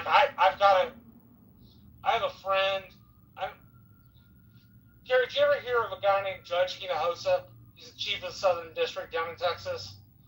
No. I say that because I don't know if anyway, I grew up with him. We called him Uncle Carter growing up. And he said to me, one of the things that was something he said to people almost all the time when they were in front of him as a federal judge for smuggling or drug trafficking cases was, don't you understand what you're doing? Don't you understand that American money pays for this? Don't you understand the money that goes into Mexican government, Mexican politicians' pockets, or Honduran pockets, or Guatemalan pockets, or Haitian pockets, comes from American bank accounts? The government is culpable on a lot of nonsense like that, Marshall. We knew that. I guess what I mean is, I wish the law reflected that, because it would be so much more just. Because we, as a country, would have to take account for what our drug demand did to other countries. Well, it goes beyond just our drug demand. I don't know what percentage of the drugs are coming from Haiti, frankly, but probably not a ton. But the United States is culpable in many cases. I know Barbie is like a resident expert on that. I don't know if that's why you came up, Barbie, but I know you are. So I want to give a tip of the hat to you on it as I discuss it. But remember Eric Holder allowing the stolen guns to go into Mexico in order to track them? Yes, that's hilarious. Right, and now in New Mexico, you may know, the story just broke, that because the Associated Press, an enemy of the state, the reporters, the Associated Press broke a story, in which it was revealed that the Drug Enforcement Administration was aware of large amounts of fentanyl that were being distributed on the streets and in the communities of New Mexico. But even though they were aware of it, they did not take enforcement action because they wanted to follow the trail and get to the big drug dealers. So they allowed people to overdose and die in New Mexico in their search for, the guys, that are purportedly behind it all. And the governor of New Mexico yesterday announced a lawsuit against the DEA for that because failed to protect his community. And I think that's going to be a very interesting one. But the point is, a lot of these problems that cause people to come to the United States under temporary protective status, the conditions that they are in are a result directly of U.S. policies. The regimes that we prop up for whatever moment of convenience that we have, the way we look aside and don't pay attention to the treatments of the people. Look at how before he became our enemy, and the reason he became our enemy had nothing to do with really anything that happened there. It was an excuse. Saddam Hussein. Shouldn't we be culpable for that? We are. We I should know, be I culpable know for we're that. not legal. I know we're not legal, right? Because not legal. You're underwater. You're underwater, Marshall. You're underwater. But so many, look at Noriega. He was our guy until he wasn't. There's so many in recent history. And then when the people from these countries seek temporary protective status, we say, well, you're allowed in here temporarily, but we're going to send you back, and that's your problem. We have no culpability in what's happening in your country. I don't know.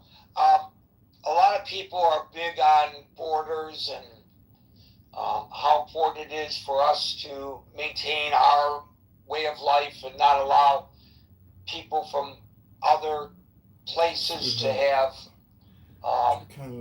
influence on how we operate, and I think there's substance to that.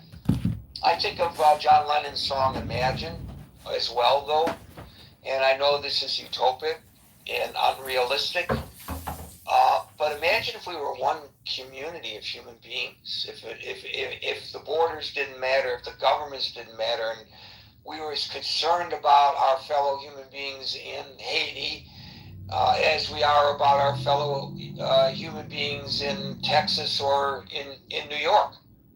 Just imagine if that were the case. Would we be better off?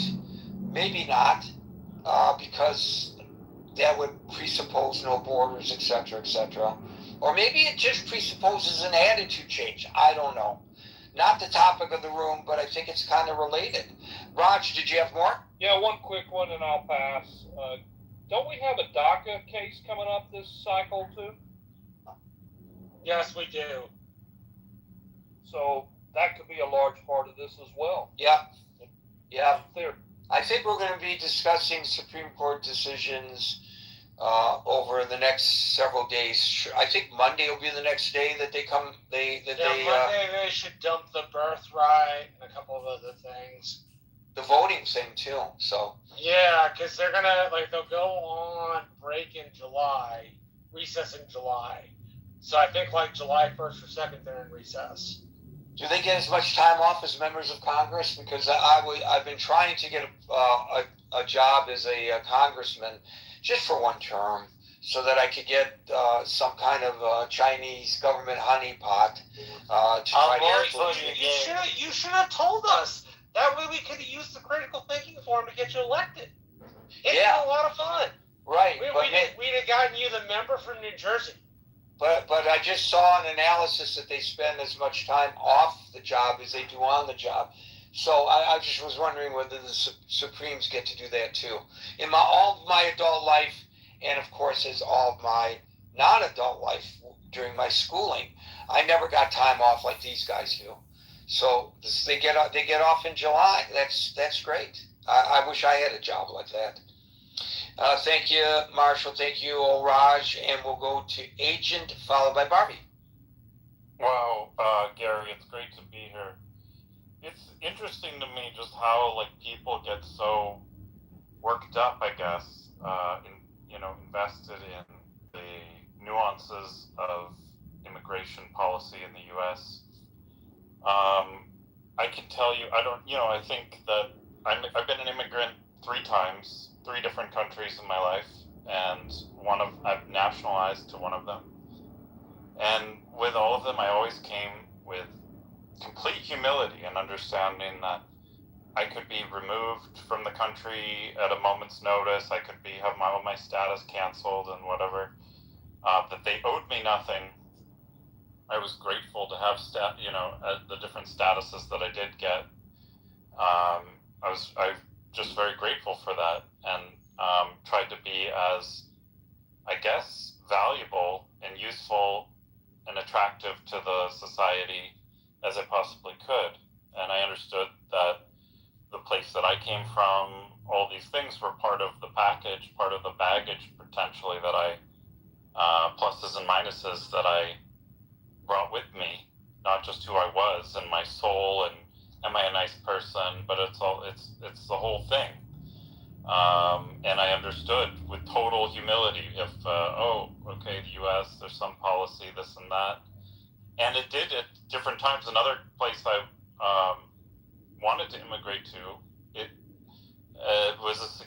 has been a significant handicap, the fact that I'm a U.S. citizen, in order to get in there. So this is just part of being a person in the world, and it's incredible to me just how worked up Americans get about making sure that people from countries with a lot of problems in some cases, how important it is that they ensure that these people are guaranteed a spot, or that even if they're not legally, they're kind of already here, they're physically present already, therefore, how will we manage to enforce the law? We couldn't possibly enforce the law against them. This would be, we couldn't possibly exercise like basic, public services to detain people or deport people or give them the notice even that they have to leave. This would be a war crime. This would be a crime against humanity if you were to serve papers on someone, or if they're in violation of the law to possibly use an officer of the law to enforce that. I mean, I don't know what to say. It just seems to me that the Supreme Court made a pretty, what should be a non-controversial decision, that something, I guess that had basically in the law implied or otherwise been fault to the executive branch to have some discretion of how many asylum there are, or to basically set their own policy with this. And to, I think, Marshall's point earlier, if we want something different, then you could take the extreme measure of impeaching the court because out of some bizarre claim that they're not doing their job in a good faith way, that they're actually criminals, or they're just incompetent at their job, because how could so many justices come up with such an egregious, the level of corruption is that deep that we have to impeach them? Or that just Congress, if it's so important that people not be allowed to, or that everyone be allowed in, and so on and so forth, that the actual legislatures who make the laws and so forth could bring about such laws that, as it is under their purview, what the immigration policy, what the parameters around that are, they actually make the laws, they can change the laws. But instead, we can just talk about, oh, how evil like Trump is, or how evil the Supreme Court, how racist everybody is who lives in the country, that, someone would make policy that certain countries maybe are a little bit down the rankings compared to others as far as and maybe have to go through a bit more due diligence or have some other hurdles in order to be granted status. I mean, I don't know what to tell people, Gary. I do think people should travel more, and I think they should actually, it would be good for them to try to immigrate to some other countries if they are having these concerns, and just see what the world is actually like once they leave their political bubbles that they've become so attached to. I'm immigrating to China because life is so much better there. It's great, actually. I really like China. That's what I hear, actually, that they actually have some cities that they just built that were from ground up, the total technology-based cities. It's smart cities, I guess they call them. And there's one about, 100 miles outside of Beijing that I really want to visit. Actually, I said it initially kind of facetiously, but that's one city that I would really like to see with my own eyes and experience it. 12 decisions, by the way, next week, the final week of this session of the Supremes, including birthright, and 2 that test the limits of executive authority, 1 on transgender athlete bans, a number of them on voting rights and midterm election rules, several Second Amendment rulings. It totals into 12.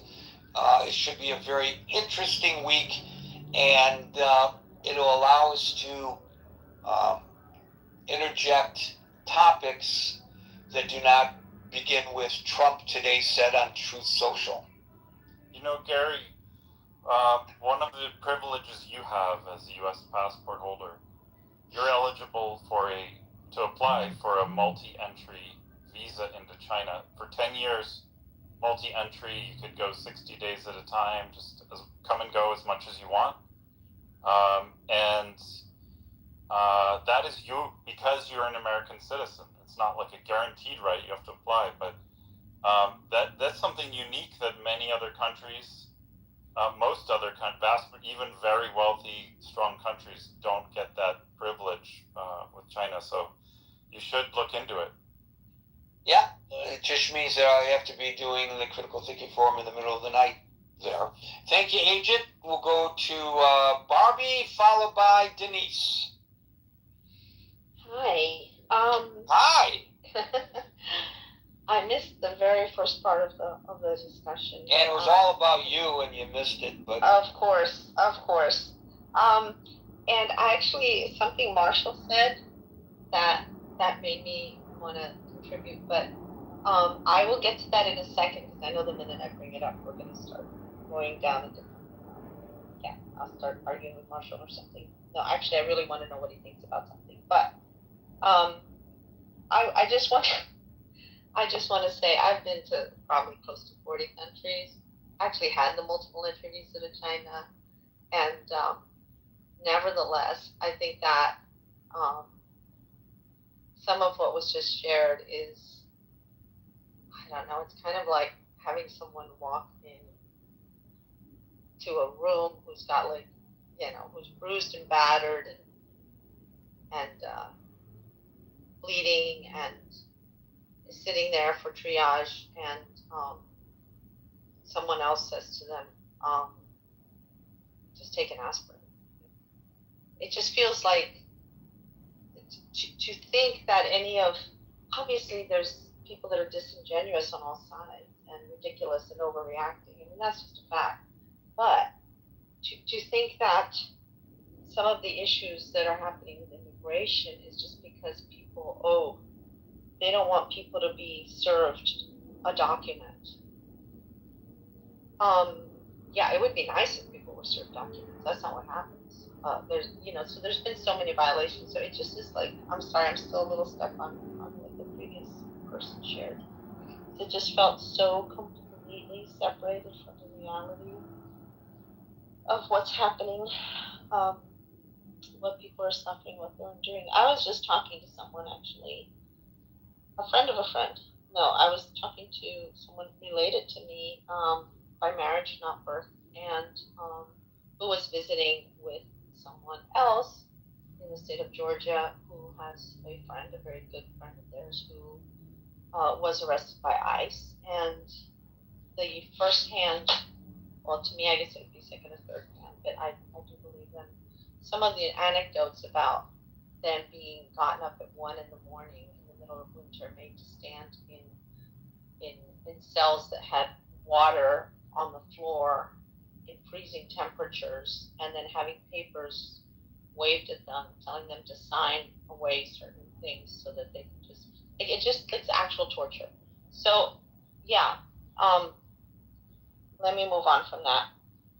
And Gary, thank you for what you said about the American, and also this is Marshall introduced that, and he made a really good point in what you said about American responsibility, or the government responsibility, for so much of the misery and problems that actually happen in other countries and then blow back on us. I don't have anything more to say on that right now. I'm definitely not an expert, but I'm probably a lot closer to the situation than most people here. So, but what I wanted to ask Marshall about is, Marshall, you did say that, you know, you wish there were some laws that would hold America, or the laws would. Yes, ma'am. I wish there was something that held the U.S. population accountable for our participation in the corruption and civil wars that were riven by the money we sent south to those cartels. Yeah. Because not they just, wouldn't and not have, just that, of course, I'm yes, sure, ma'am. as you know, it's obviously the installation of all the dictators in our. Yes, ma'am. Installation of all the dictators, the messing around in South You and I America. agree on this, but Marshall, here's the thing, though. What I'm wondering, though, is the minute, and I appreciate that you're like open about this, and I know we've talked about it before, but what is a struggle for me is, you're saying we agree, but you're not representative of the majority of Republicans. And I know it's not a monolithic group. We've also discussed that in the past. There's all kinds of, but it would take away, the minute you start saying, well, we have some responsibility here, folks. Now that introduces a level of reason that politics can't actually handle, because that would mean some compromise. That would mean that would mean not vilifying. So I'm really curious, do you have any thoughts on what that would look like practically? Like, let's say, Ted Cruz is going to introduce some kind of bill. What would it look like in practicality? Or is that just a dream?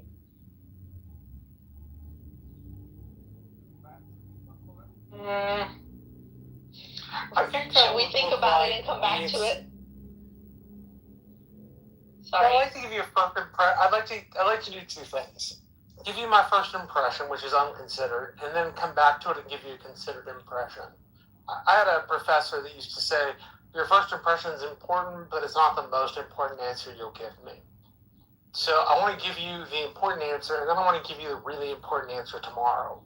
My important answer is, it would look like taking in people who really had a problem more than what we allow in our metering of immigration. So if we say, I don't know the actual number off the top of my head, but say we take in 100,000 Guatemalans as just what we do every year. We're gonna up that to 200,000 Guatemalans, and those Guatemalans are going to be Guatemalans particularly affected by drug violence, right? I say Guatemalans because when I was here in 2018, I had the option to go to a private detention facility.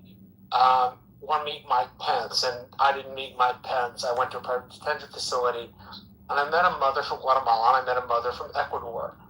and they each had kids about the same age. Boys about 9, girls about 6. And I asked them a bunch of questions because there was politicians that promised them safety and all that kind of good stuff, and then went and did a presser. But what I asked was, why did you come to America? Like, what was the hope here? And they said safety. So I would want, because their sons were right at the age to be pressed into the gangs, and their daughters were right at the age to be smuggled. And so my practical solution, off the top of my head, first considered, would be to take people like that and bring them into the United States. Hey, we owe you this. We're bringing you in. Maybe you be in Texas. Maybe you be in Florida. Maybe you be in Ohio. I don't know where. But that would be my first impression. And then I'm going to think about this, and we'll come back to it tomorrow to give you a better answer. Yeah, no, I appreciate that answer. I think that, I'm sorry, Gary, I'm not trying to take over here. I just really want to know what Marshall thinks. Yeah, okay, sounds like something you guys can back channel. I want to move on. I want to move on to Denise because we only have 2 minutes. I want to give her an opportunity. Denise, you got 2 minutes. I apologize for the time constraint. It's all yours. And Craig, I saw this ruling and I didn't even blink. It didn't even shake me. I'm sad to say that because I think the depths and the limitless bottom of racism that we are seeing depicted by this administration, I can't even be surprised anymore. In the same year that you let in white South Africans who are fleeing nothing, who are fleeing absolutely nothing, you end a status for a group of people that by any measure should qualify. By any measure. This isn't a tourist trying to choose a different place to live. These are people that are fleeing the most incredible conditions. And as a Black person, I'm wondering how they're going to enforce this. I think somebody asked that question earlier. Does that mean you're going to stop me on the street and make me to show my papers to see if I'm Haitian and I need to be kicked out? What does this actually look like? And I think that it's really important to note that it isn't like, hey, we're going to end this and you have a year and a half to save money, to figure out what you're going to do, to make another plan. It's just no, because we don't like you, because we get to pick and choose what color the people are that come to the United States of America. And we've seen that done in the same year. And so I wish I was surprised, but I feel like the fears that I have are just being consistently validated. And I often wonder, I've wondered all my life, how did slavery happen? How did they convince nice people? I think people are inherently nice. How did they get people to put people in different classes based on the color of their skin? How ridiculous. How did we get here? And I feel like I'm seeing it play out with every decision, with every policy move. This is how we got there. So I'm glad you're talking about this, and I wish I could even cry, because it makes me sad enough that I want to cry. But I don't even have anything left to respond to the obvious, physical, unapologetic, violent, aggressive, cruel policies of this administration. Thank you, Denise. Nice way to anchor our discussion today. Appreciate you sharing your very personal thoughts about this. Folks, we're here Monday through Friday from 5 o'clock New York time. So until 5 o'clock New York time tomorrow, for the next edition of the Critical Thinking Forum, everybody be safe, be well, and peace out.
won't say Cynthia G's name on his channel.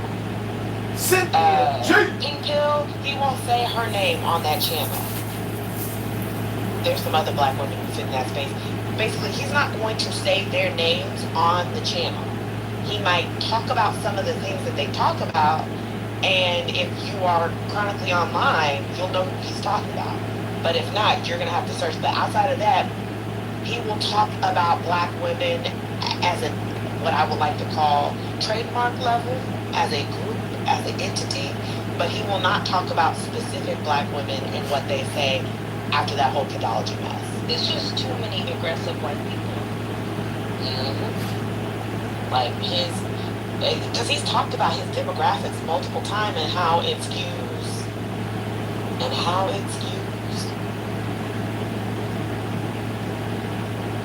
Wait, when you say over there, Kimberly Foster, you mean like YouTube or something like that?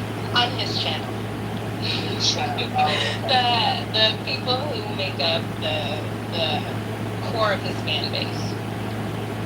They're white people who hate Democrats and who pretend to be leftists on the internet. Oh, that is a large ass. Yep. The virtue signaling motherfuckers. But that's the thing about those people. They're paying. They are paying. That's the thing. Yeah, but their money is good. And I'm sorry about that.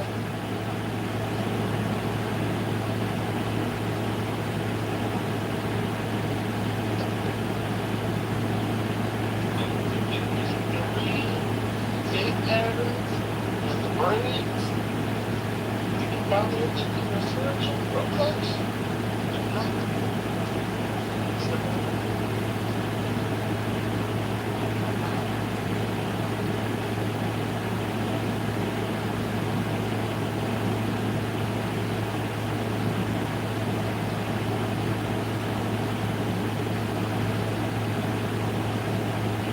The only comment sections I like on the threads are right here.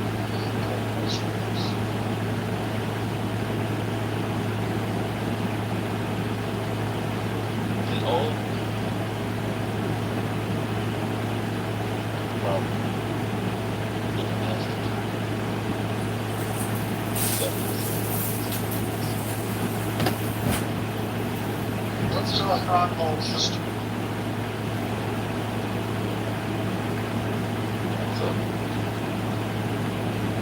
What was it like the song? Just do the scene of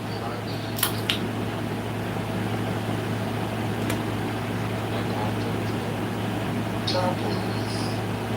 I can't really talk much anymore. I just finished a bag and a half of plantain chips. I'm judging myself right now.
there?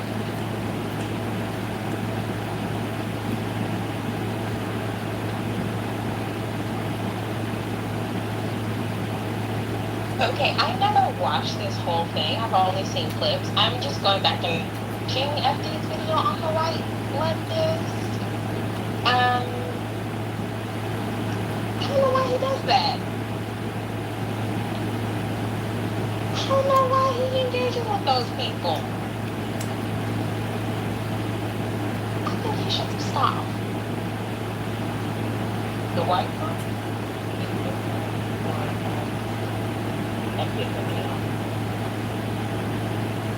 Even with the whole it's just that was, Oh, you talking about from way back then? yeah. Or okay. Yeah, because he tried like,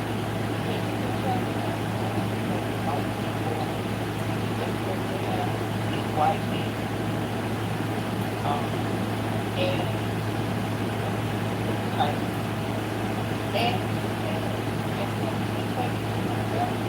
the other thing about it, when he's the old man, and we talked about stuff that those people, and that was 5 years old, and that's just,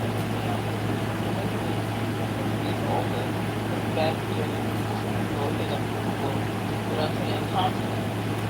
No, older people, they don't have time to talk, but he's getting older, I have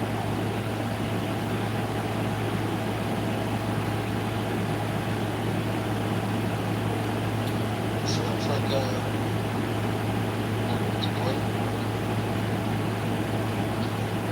I'm trying to find some good clips. I mean, his video recap is almost an hour.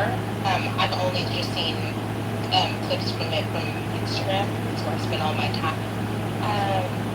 I just don't.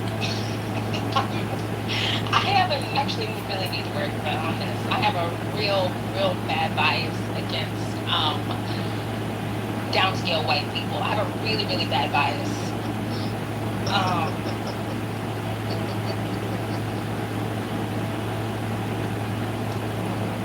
Do you have other examples of that, just so I got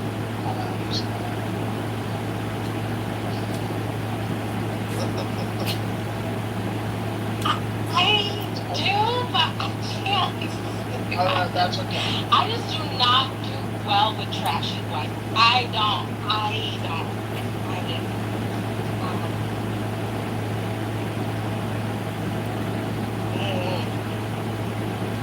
So like virtue signaling white leftists with completely, individual takes. Like the downwardly mobile white. I'm so sorry. It's like it is such the virtue signaling downwardly mobile white. It's very hard for me. It's really hard. I'm so working on it. I have a lot against them.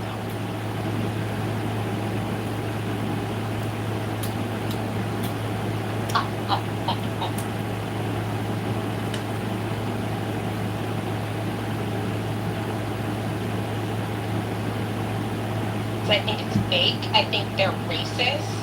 I think that they would rather be in political coalition with poor, trashy apes than old black people.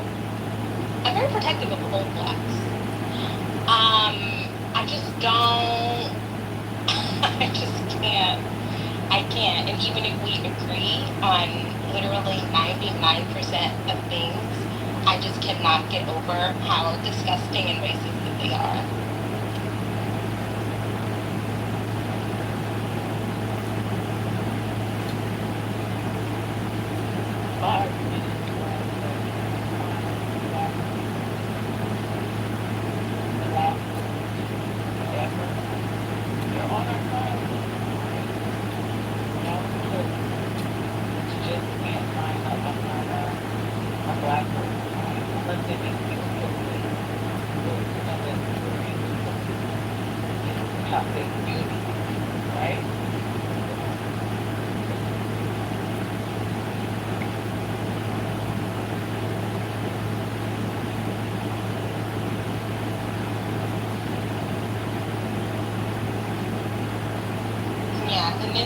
debate. He's debating a man who is trying to use his point by using the N word. It was like, anyways, it was a fundraiser, so hope they. I don't know what this man is, what his name is, but it's in the I debated the worst white leftist in the world video. That's yes.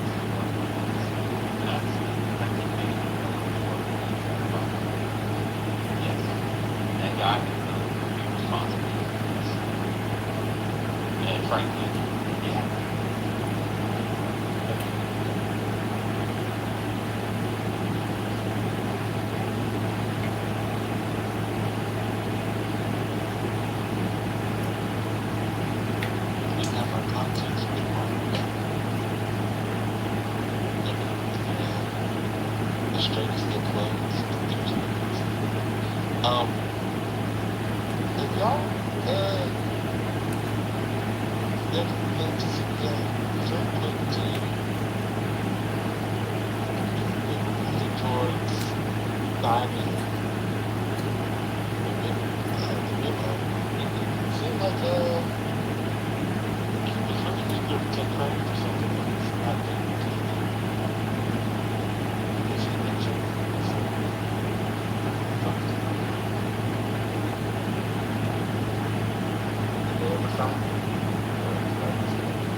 But anyways, I was gonna come off my game to say that I do not fuck Jared Ball. I do not.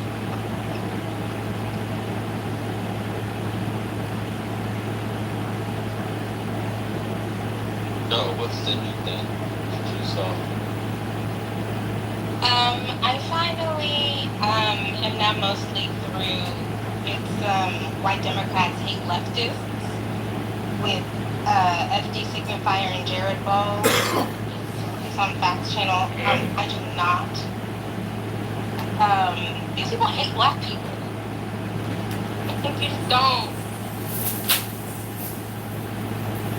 You just don't like the average run-of-the-mill black person. I can't relate.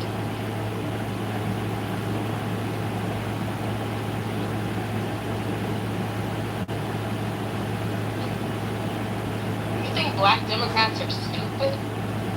You think all black people who live through segregation are like, I just don't understand the utility of peddling that kind of rhetoric.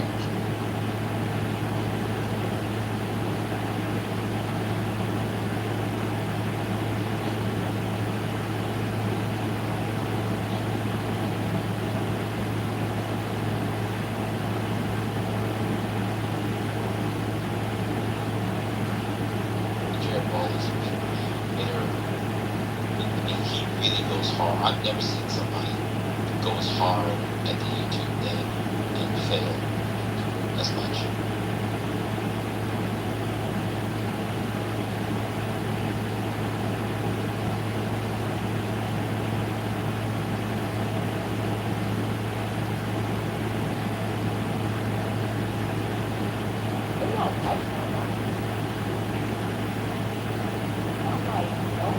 That's because he's a small person. As I've said, I think critique is good. I think discord and disagreement are fine, but there's no care in the language. It is so rough and mean-spirited. Like, this is not just about political disagreement. And also, why are y'all talking about freaking Democrats every day? I find that to be so weird. It's popular hot topic.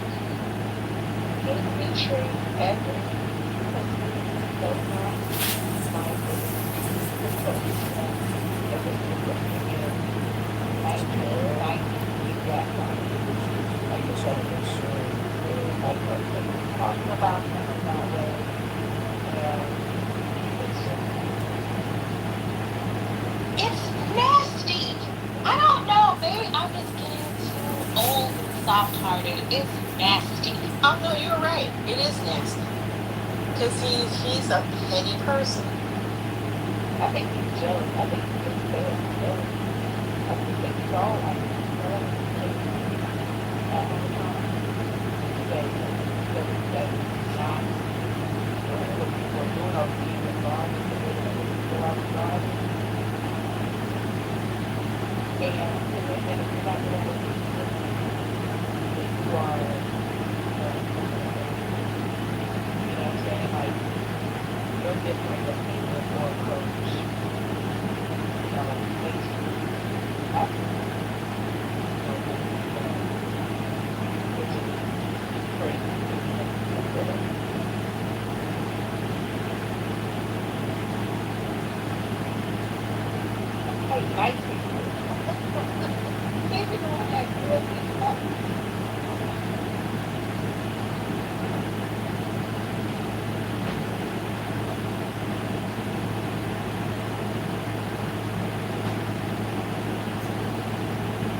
One thing that Democrats, just from the two-party system, one thing the Democrats for black people have fun for them is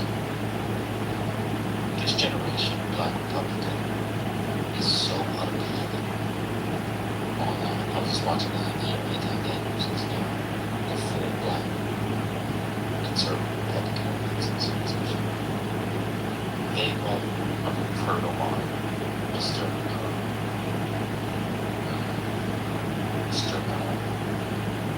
Blacks himself, blacks himself.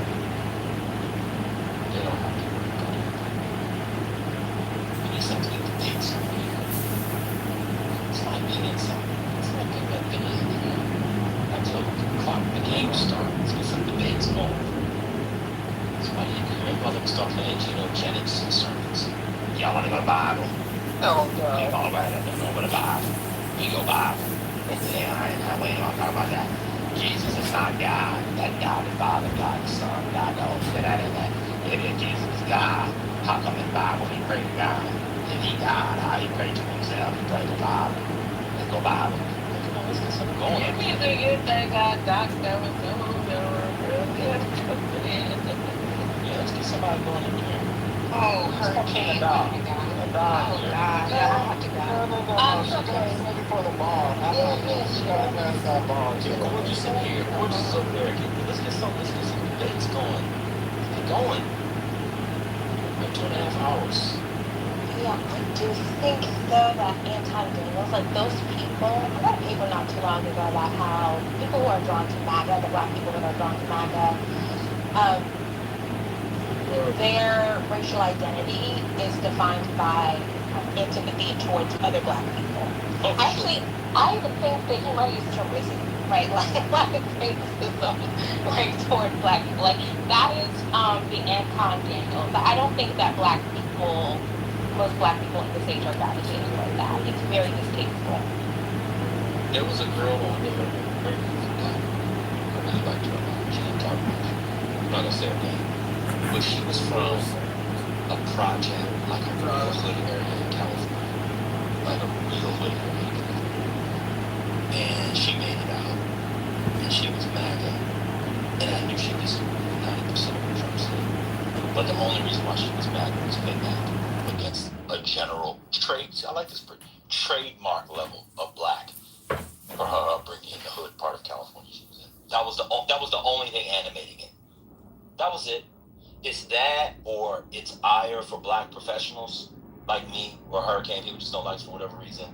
It has nothing to do with the policies. It has nothing to do with it. I can tell you must be on the song. So, like, that's not sustainable. That's not sustainable. I don't know. People really take their vote and think that shit is solid gold, weighing 188 shekels.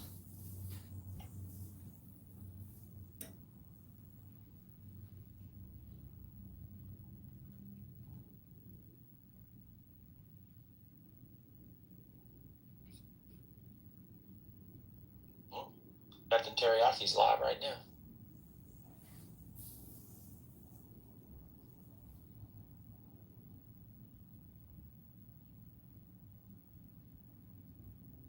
Yeah, it's time to admit Barack Obama was an op. The white leftists on JD's FD Signifier, they love that shit. That's the kind of stuff they love.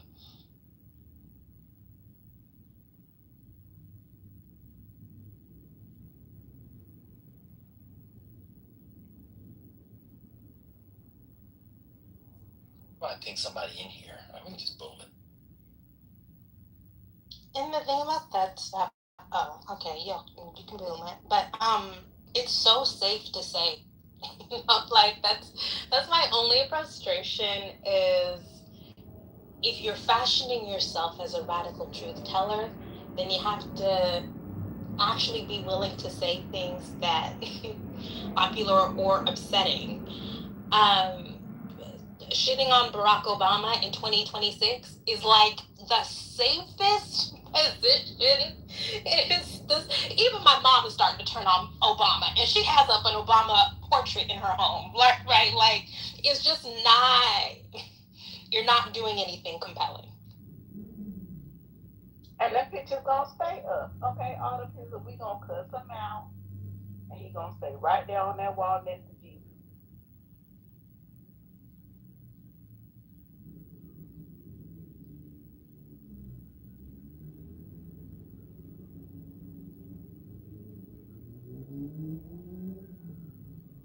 So I could be wrong if I'm getting this right. I don't know. Is this akin to like the Bernie white leftists lecturing people in South Carolina about the primary win for Hillary? Is that along those lines? What is it? What akin to what? What's the it? Oh, the critique on, let's say, James Clyburn's or the incumbent black congressional people. They just think that they're conservative and blocking progress. That's the main thing. They're blocking progress and they're conservative. Christian's here. Christian, come up. Let's do a debate. I don't want to do a debate. I know you're a full passport bro now. I can't debate you on whether or not Colombian Toontang is better than Dominican Toontang. I'm not an expert on that like you are now, but come on, Christian, let's debate. Donald Trump is a failed president. Let's debate.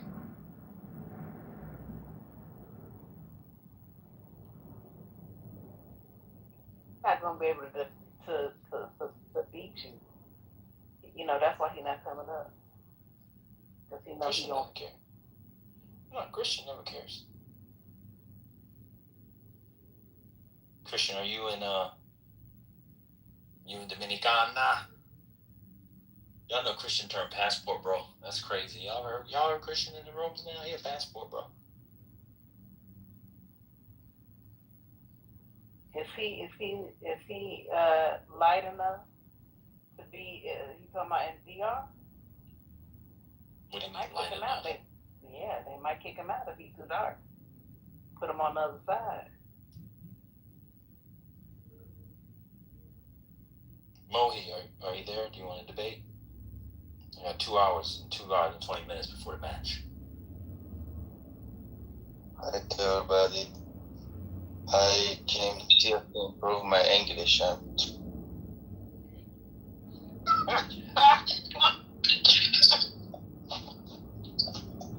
I think Come on, Christian, give me a topic. Let's debate a topic.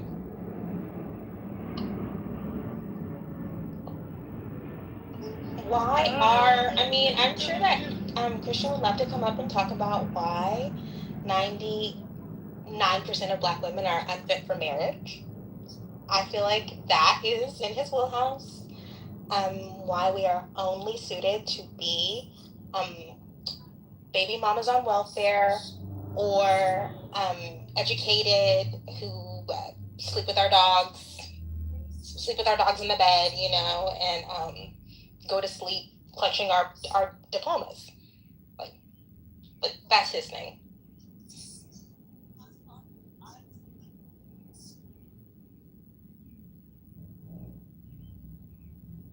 When I close my eyes, I think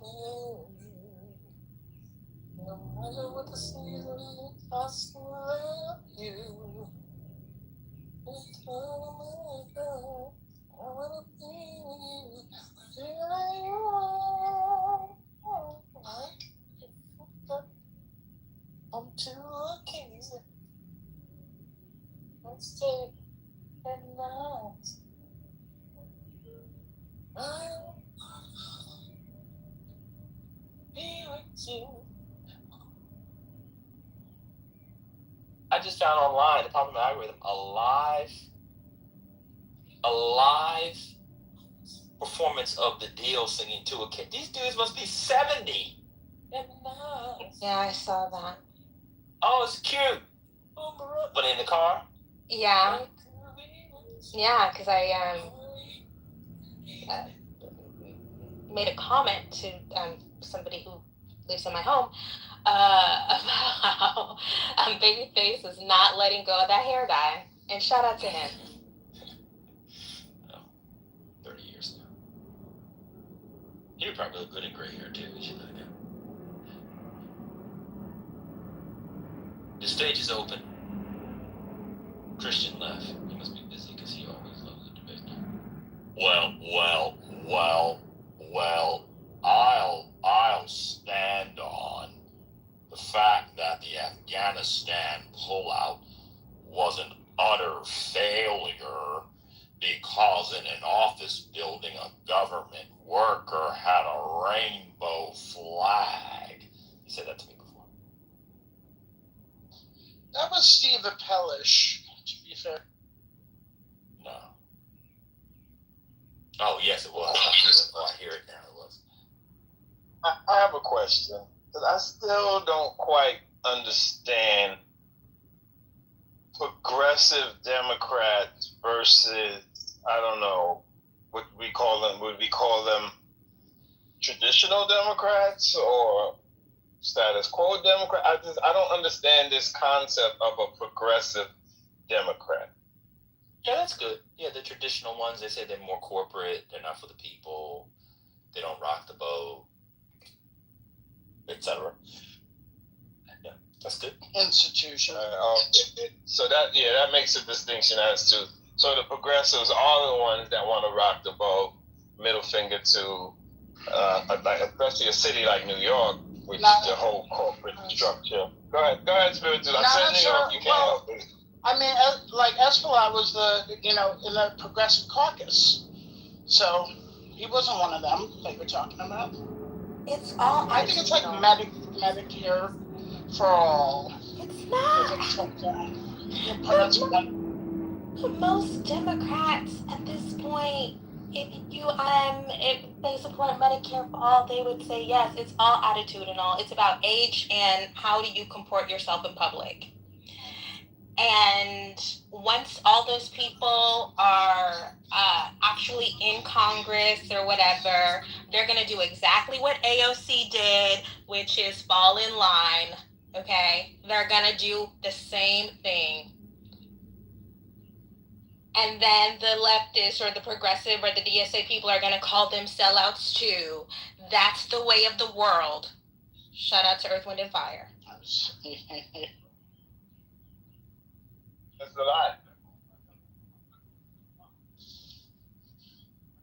Yeah, but there are plenty of older Democrats that are progressive. Right, but they go to DC with high hopes, right? And remember Cedric the Entertainer, you know, like, I wish somebody would. And we think, yeah, they're gonna go to DC and we're gonna see change. And a big nothing burger. It's more of the same. They join caucus, what have you.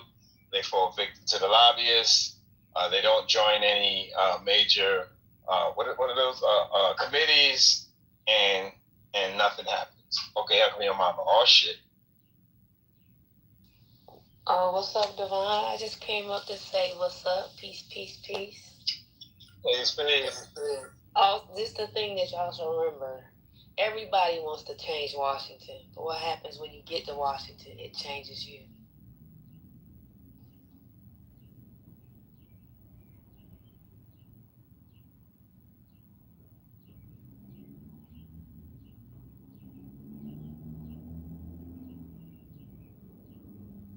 I turned y'all down several times today because there was an echo in the room. I turned y'all down several days because somebody had lost their marbles. Y'all all right?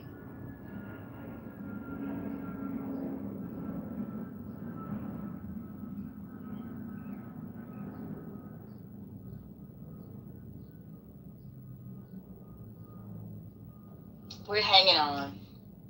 Wait, who lost their marbles?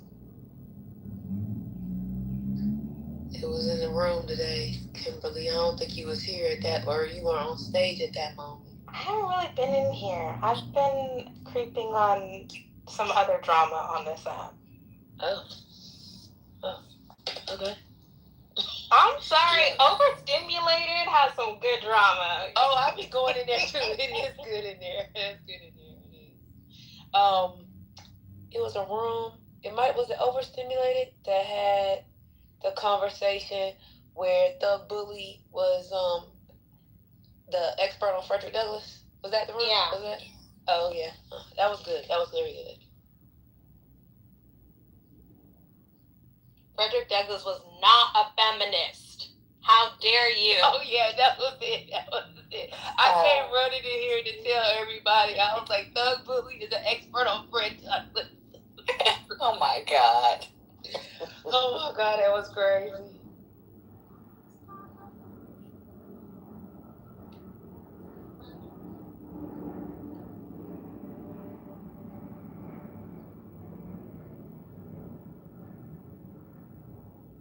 Does anyone know who Clarissa Shields is?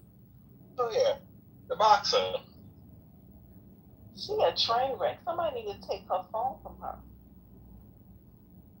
Quickly. Did a movie on her. I thought it was all right. They should have did a docu-series. It was too much happened too fast. And we analyze these things about trying to put someone's life in what is a movie 90 minutes about, and I felt like it was rushed, but it was okay. I don't know how the room felt about it. Yeah, but she is Where was it? Where was the movie shown? It was in theaters, like a few select theaters, but I saw it on like a, you know how we see our movies. I did not go to the Gotcha. Undisclosed. Yeah. Undisclosed location. Okay, gotcha. Yeah, but I really wanted to see it because I was like, I want to see this. It goes through her childhood, the Olympics, and all of that. And her finally, there was someone that had kicked her butt in the Olympics, and she finally beat her opponent. So the big triumphant moment. But yeah, then she started messing with rappers. So I don't know. She messing with Papoose. I don't know how I feel about Clarissa it. Shields is spiraling because she got with Papoose while he was still married, but it's fine because Remy was allegedly cheating or whatever. And they've been going back and forth, and Remy has threatened to beat her ass, and I don't know, it's like a whole thing. She's just, you get with the wrong man and it ruins your life, and that's what's happened to Clarissa Shields. Yeah, she's not listening. And she really needs to just leave the camera behind. Just keep it off and just carry her business out. Because unfortunately, the comparisons are going to come and people are comparing her and Remy. And unfortunately, the conclusion is that there isn't a comparison in favor of Remy, basically. That's not really good for her. And after all of this dust settles, that's not going to be something that she's going to really want to reflect on, because she looked crazy out here. Crazy.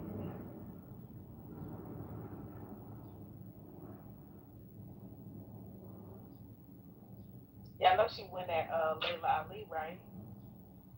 She tried to come for Layla Ali, y'all.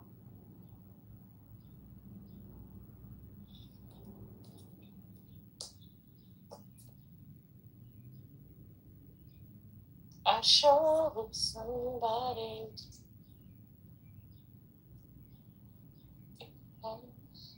Sherry, you know you're off mute. Oh, I'm sorry.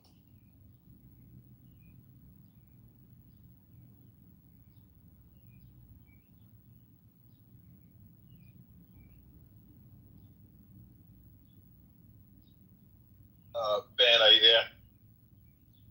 Yeah. So I'm out and about. I just saw a woman over 40 with a flat stomach, and I got nervous. Run.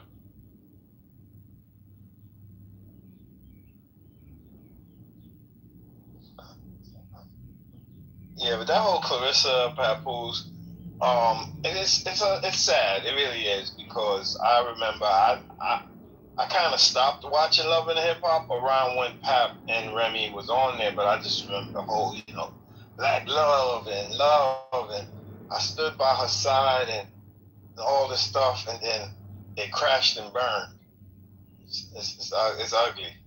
I don't know if we're being distracted or what, but people say, and I agree with it, stop making stupid people famous, because it's a waste of time for us to engage with certain things. But, something to talk about at the same time.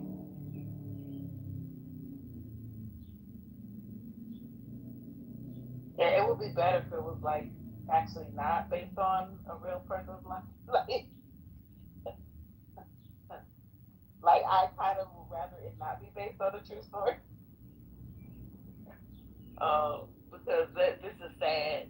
And Remy said that she hadn't been with Papoose since 2022. Y'all. Well, I have a topic that I can test here. Why do y'all think that the xenophobia around Juneteenth picked up? Fire. There's something happening.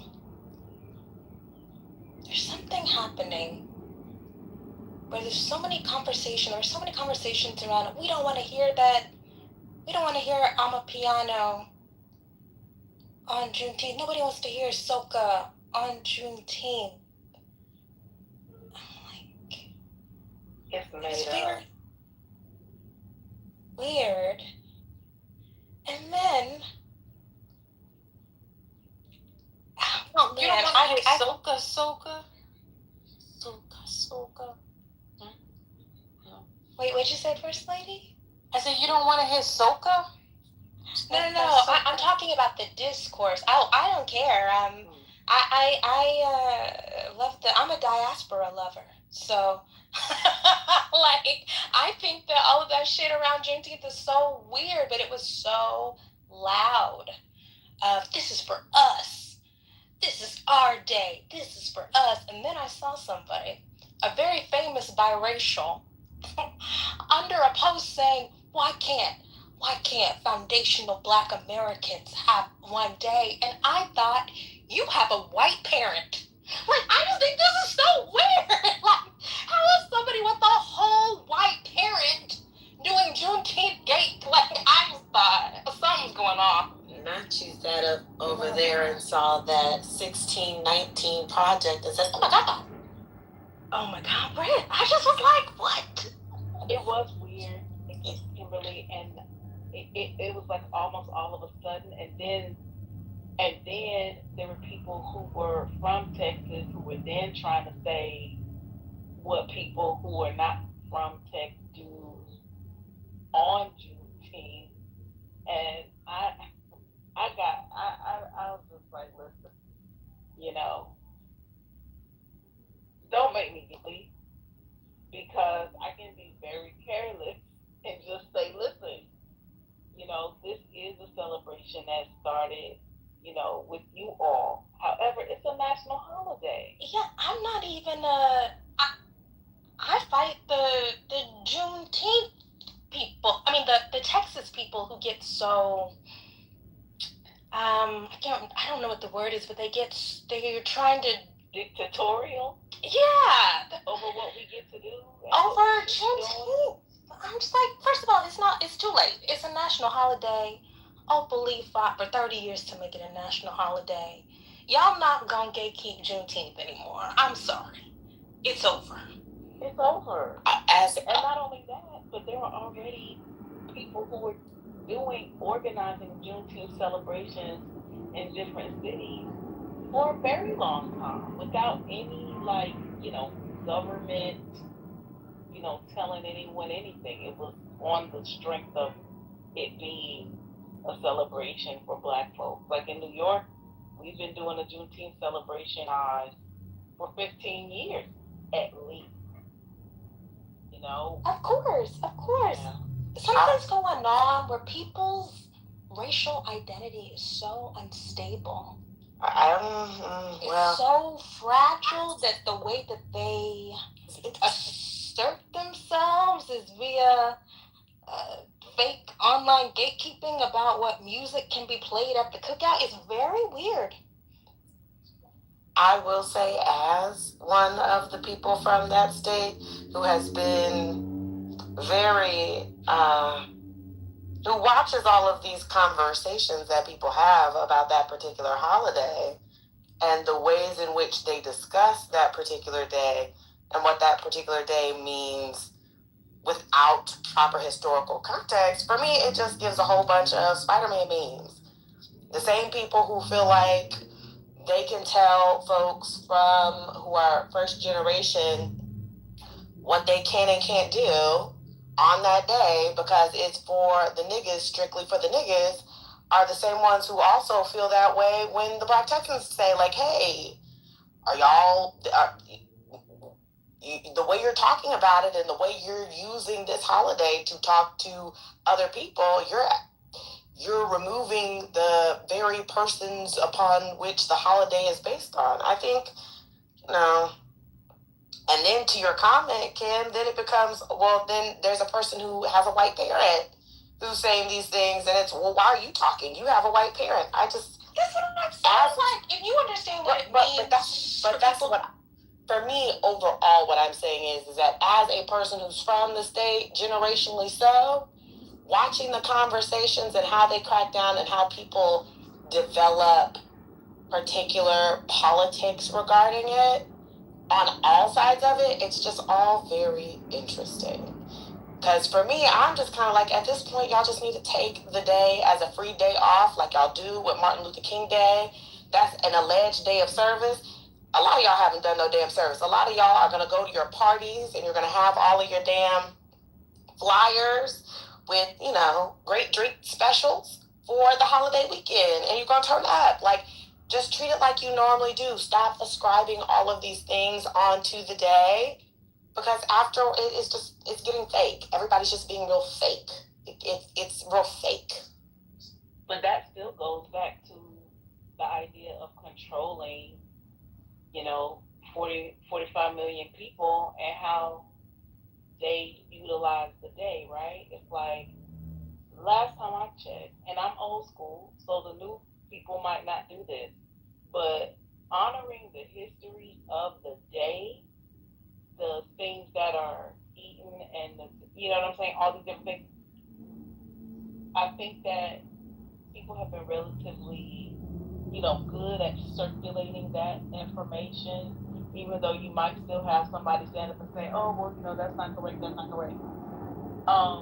That people, that's being circulated. The story, the history is being circulated, semi-okay, even though there were many places where, slavery, the end of slavery did not end when it was supposed to, right? So you have all these different dynamics going on. At the end of the day, it's just been taken out of all of our hands, really, to be honest with you. Like, we can only assert as much control over as we can as a community. But to get back to what Kimberly was saying, the narrative about what music we're playing, to me, that's the craziest part of it all, because it's not like our people did not borrow and get inspiration from it. You can't play Stevie Wonder without hearing Brazil. I mean, we can't play Master Blaster because you don't like the diaspora. But Stevie Wonder is an African, he's from here. And there are many people who contributed to our musical zeitgeist whose roots are not directly from the United States. So do we kick all of that out? What is the argument? To me, that was really strange, and to me, I feel like they actually were not telling the truth. I wonder how many, South Africans are in the United States to the point where people are petitioning a Amapiano at the function. I just think that was random. In my opinion, I think it was random. I think that it's kind of like these are arguments that people keep saying have happened, but not only did it never happen to you, but it didn't happen to any of the Black people that you know. But this narrative is still here, and they get to push it in order to push their agenda forward.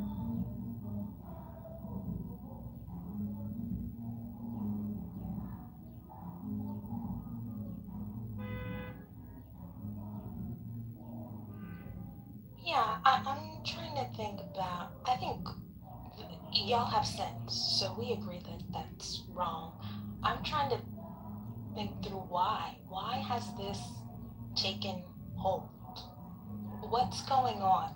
Why is the 1619 woman who has a whole white parent and who is routinely talked about as if she's not Black, her white parent, why would she get on the 80 street? Like, I don't know. Oh, you talking about the red-haired lady? Y'all have nothing. That's because y'all have nothing but fake Juneteenth celebrations that you hold on to, like argue about it being a federal holiday as if that ruined something. Because Black people ain't got shit. So to argue over who's invited to a cookout, guess what? Most of these Negroes don't even like to be around other people. That's sure the logo to a cookout. Because you did the electric slide at the Obama Center, you think that you have a culture. That replaces the things that you don't have. Yeah, right.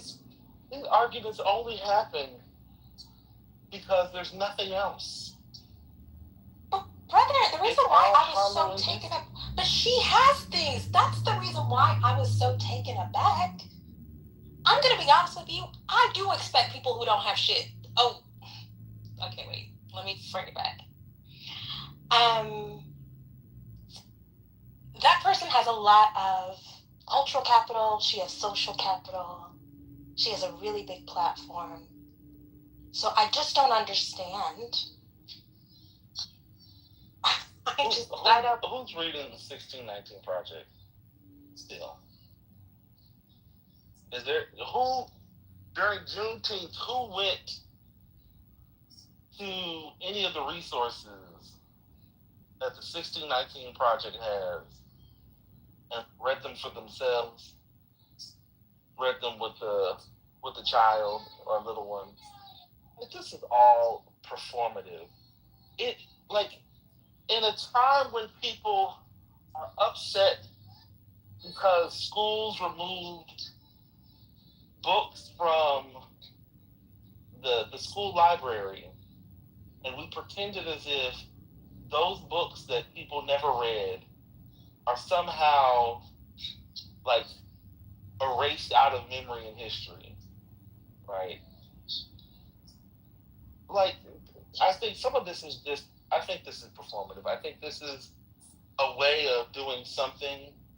It feels like doing something without doing anything. The social media gives, and I include myself in that. Social media gives us the feeling like we're doing something. Because, shit is a lot harder to do. It's a lot harder. I don't know. I just, because why would you care about this? If people are celebrating Juneteenth and acknowledging sort of, talking about, the enslavement, liberation, people are arguing over whose date, or who can celebrate it. Like, that is a complete, to me, just my opinion. Nobody has to agree. I don't know anything about anything. But it just seems to be so disingenuous. Everybody is playing sort of a part in a soap opera. And at some point, you're just like, where is this going? So what end? There is no end. And there's no goal. There's no goal. There's no vision. It's not like people are setting up and calling for, I don't know, the creation of new institutions, or people are passing, like, people are arguing over who can celebrate it. Oh, it just seems, it's all fake. Yeah, super strange. Threads is the new Twitter. I've been getting back on Threads, and they have a lot of good drama there. Yes, you can come up and please give your opinion. You don't. The wonderful thing about the stage and this space is you don't have to agree. If you would like to say something, if we're saying nothing, if I'm saying nothing, please enlighten us. Say something. Is this wholesome? Yes. Because what I could say is very different. Well, let's not talk about that. We don't have to talk about what's inviting people on stage to share their opinion. Well, is wholesome. Well, I mean, it depends on if you're going to put them in a trick bag liquor. Oh no, I don't have any. No, I don't have any. You don't have any trick bag. Listen. I said what I believe, and people got a lot of pushback. And I'm encouraging people to push back and share what they think. They don't have to agree. But I just saying other people saying nothing while saying nothing doesn't really add to anything. Well, see, Brittany said more about nothing and then added S. So there's some extra stuff for you there. Oh, there you go. That was enlightening. I don't know.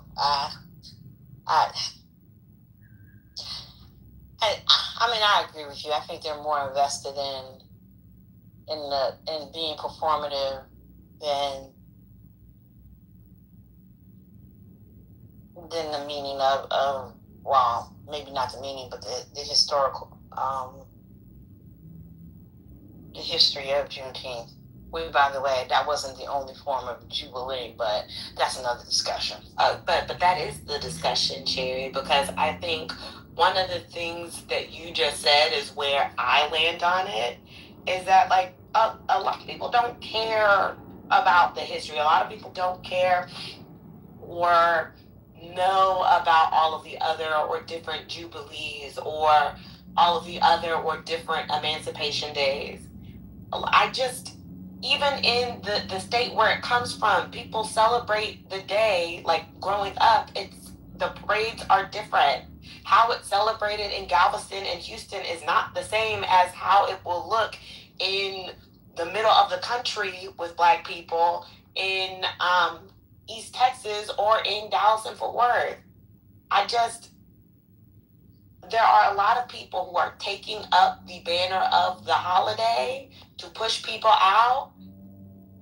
And it's all just to have the diaspora wars on the internet, which is why I said earlier, people just need to take the day. I understand this idea of it's telling people what to do or how to celebrate, but with all holidays, I don't think that there needs to be this big, ginormous fight or need to I don't know, have a weird sort of specialness about the holiday wherein now everybody has a battering ram to feel important or special. I've given up the ghost. It's a day off. I don't understand why everybody wants to be entrenched in, oh, but if you're not this, you can't, oh, but if you're this, I mean, just enjoy your day, babe. I'm using Juneteenth as an example, but really, I am interested in why are upwardly mobile Blacks now doing ADOS stuff. I mean, honestly, that means a big part. I actually kind of understand. I understand how the FBA ADOS rhetoric picks up amongst a subset of Black folks. I'm interested in how that has traveled. I'm interested in how those upwardly mobile Negroes. Now, I have a follow-up question for you, though, Kimberly. Are you noticing this a lot with, is it regional? Where you might see it more given some of the, things you see in social media, or is it just across the board everywhere? That's a good question. I'll have to think about it more. Because that's also one of the difference to me for a lot of these things, some of it is regionally speaking, and then other parts or other things to me is, oh, y'all are all in big blue states and y'all all feel a kind of way about each other, and so now y'all are coming on the internet like y'all done since y'all were 15, 16, 17, 18, 19, 20, and now y'all are beefing with each other on the internet because you're mad because you went to that party last week and they cut off Waka Flocka Flame and you were ready to talk about how he was one hood ass nigga to put on what's that Nigerian young man that they like so much who does Shayo? They put that on. Wizkid or Afrobeats. What is his name? Davido or.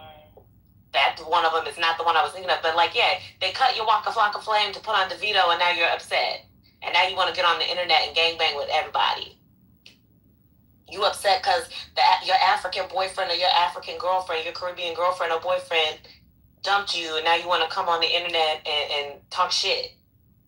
I think they don't know how to dance to it, and that's what really pisses them off. I think this is I don't want to be too Marxist. I think this is economic anxiety. I've just come to a conclusion. I think a lot of this is economic anxiety. Not for the 1619 woman, that's a different thing, but I do think I'm seeing more people who I'm surprised by. I think everybody's just worried about their 401ks. Everybody's worried about the future. Well, but this always happens, and that's, to me, that is what the ADOS started off as. It's like mapping white politics onto us. You know what I mean? It's like being afraid of the immigrant, saying they stealing their jobs, and all these other things. Because as far as I remember, as Black people, it doesn't matter where a person is from. If somebody comes at you wrong, you checking them. And I'm trying to figure out how that's no longer on the script, and instead we cry and tell so and so and include other people into something that you're supposed to handle on your own and stand on 10. To me, it's like it's a weakness that I guess, yes, it's the anxiety dressed up as, them, trying to be, you know, take charge and be leaders, but they can't. You know what I mean? Because they don't really know how to keep community. They may be able to get people to rally around for a minute, but they can't maintain community. It fractures constantly. But I think that that's what those that's what those organizations started as as a result of economic anxiety and adopting the talking points of xenophobic white people.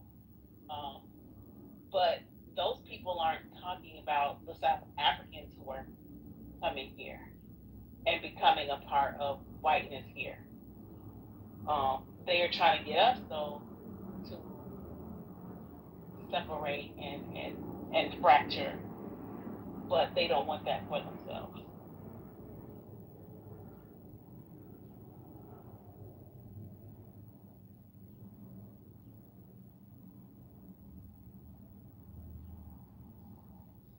Because when we're weaker, it's easy for you to take advantage of us if we're weaker. It just is. And that's what, America runs on dunking on Black people. That's what America runs on, dunking on Black people. And the easier you make it is the better for them. I just don't. I think people don't want to be Black. And or if they do, they want it. They want it aesthetically.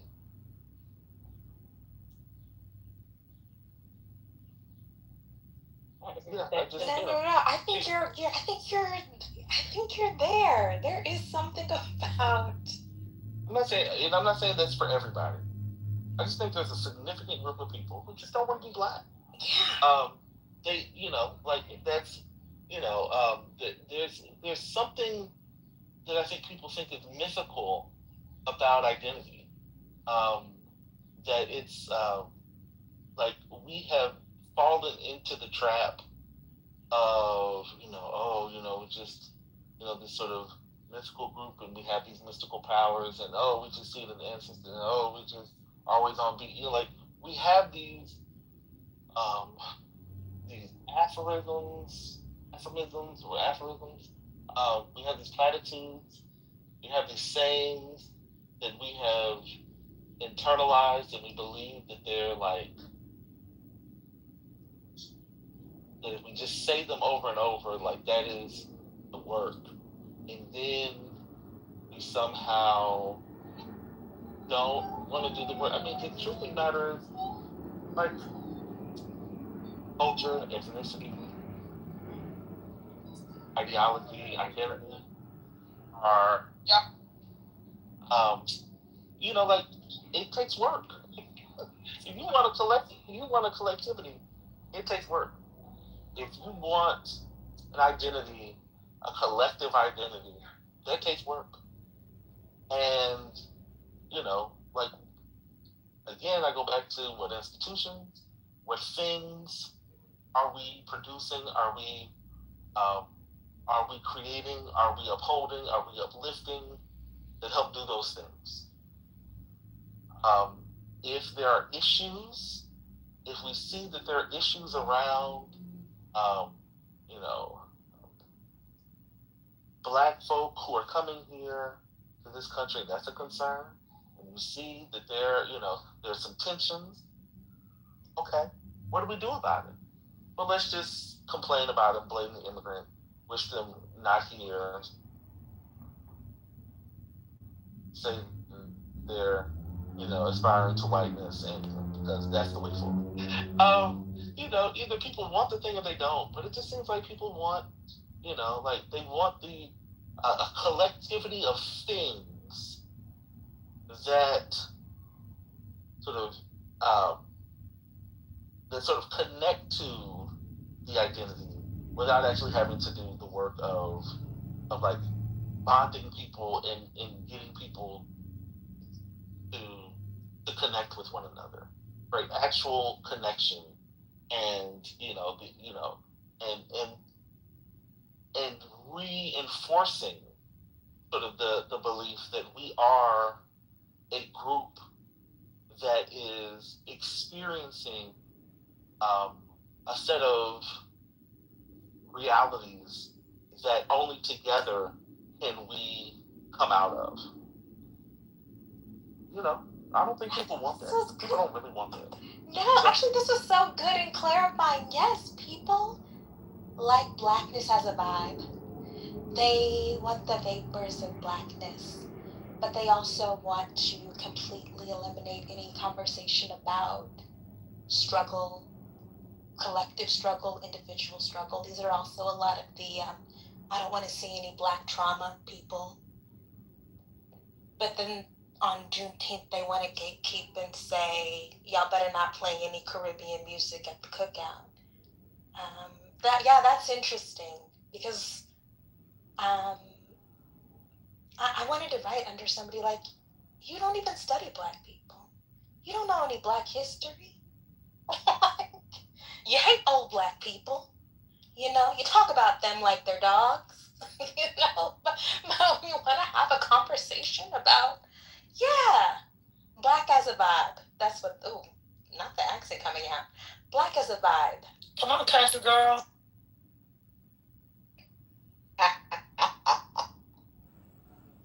Are these the same people who like to say, we are not our ancestors? I don't.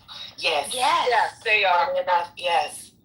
Yes. The same ones who will say that and act like they can withstand Jim Crow version 2 in the future, but crash out and cry when the Wi-Fi goes down and Twitter is down for more than 20 minutes.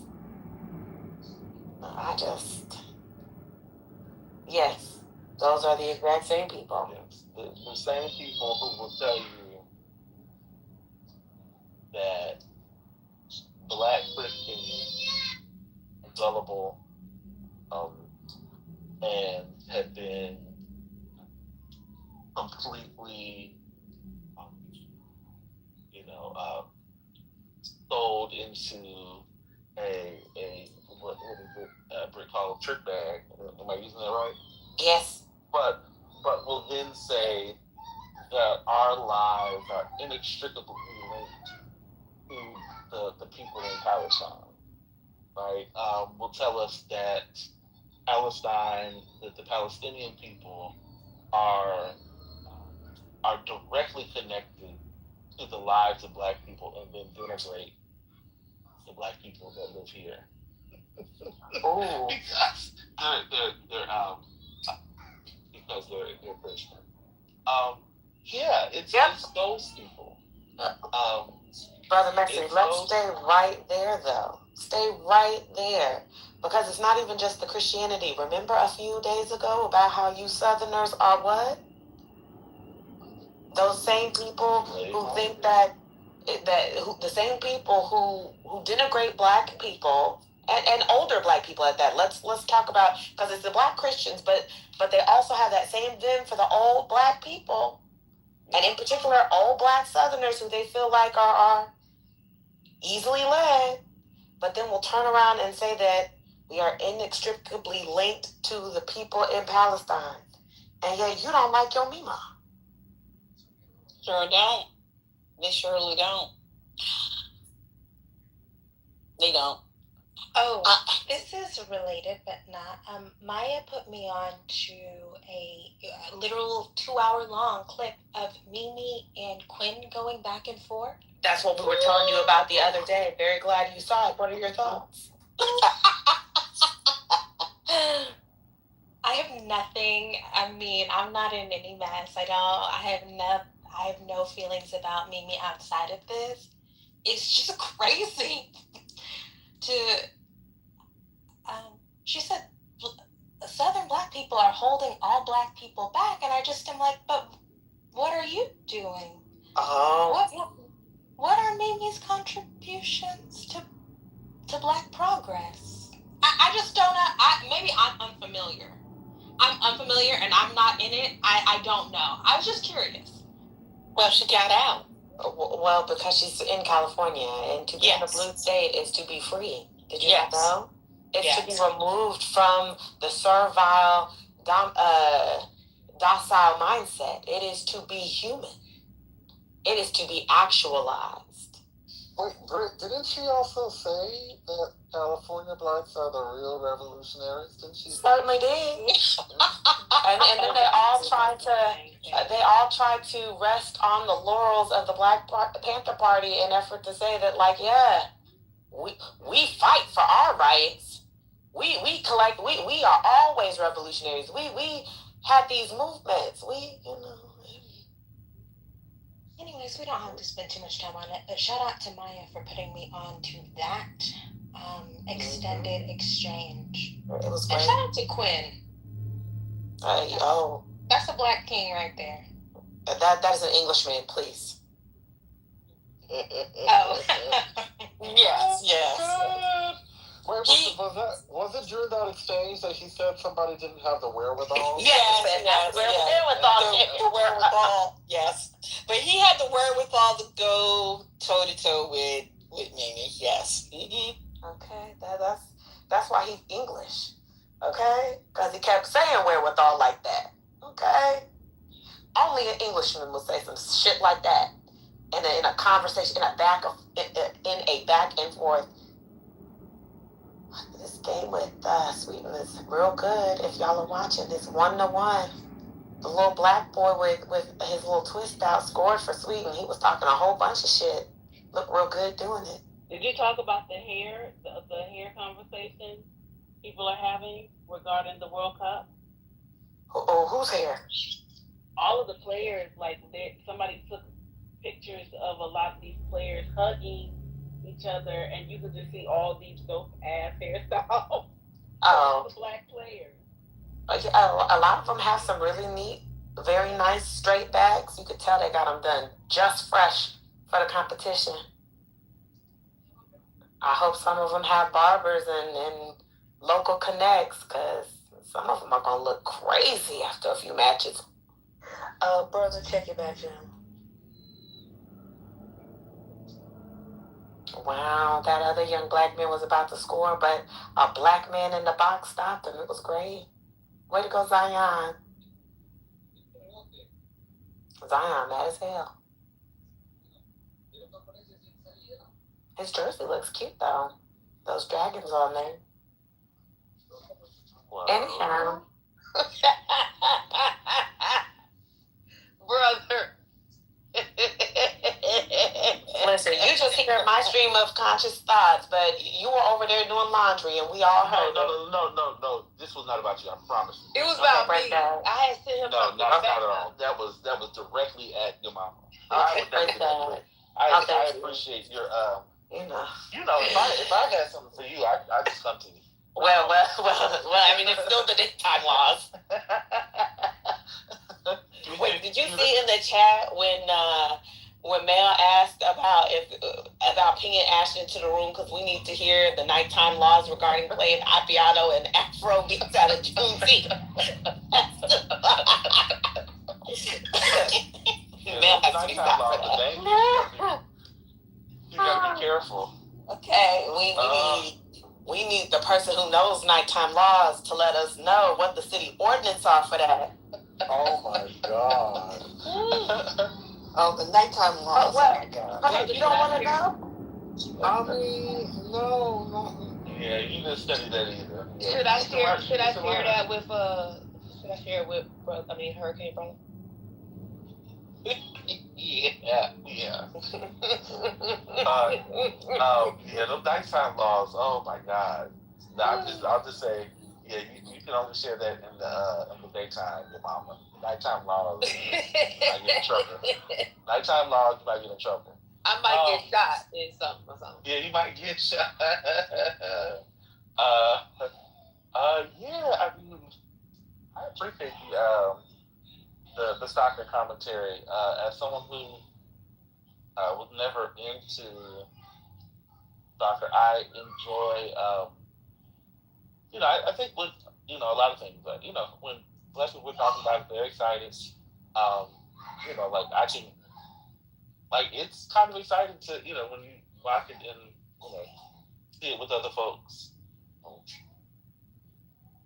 That's been true. A lot of different things. Like, oh, okay, I can see this. And then when you see how black, some of these teams, right? You're like, oh, okay. I'm gonna be honest. That's how I got into women's volleyball a long time ago. Now I'm not big into, like, I don't know the name, but like during the Olympics, I think I saw Cuba's team. I saw them all black women, just killing it. It was cool to see. I was like, oh, other places, this is not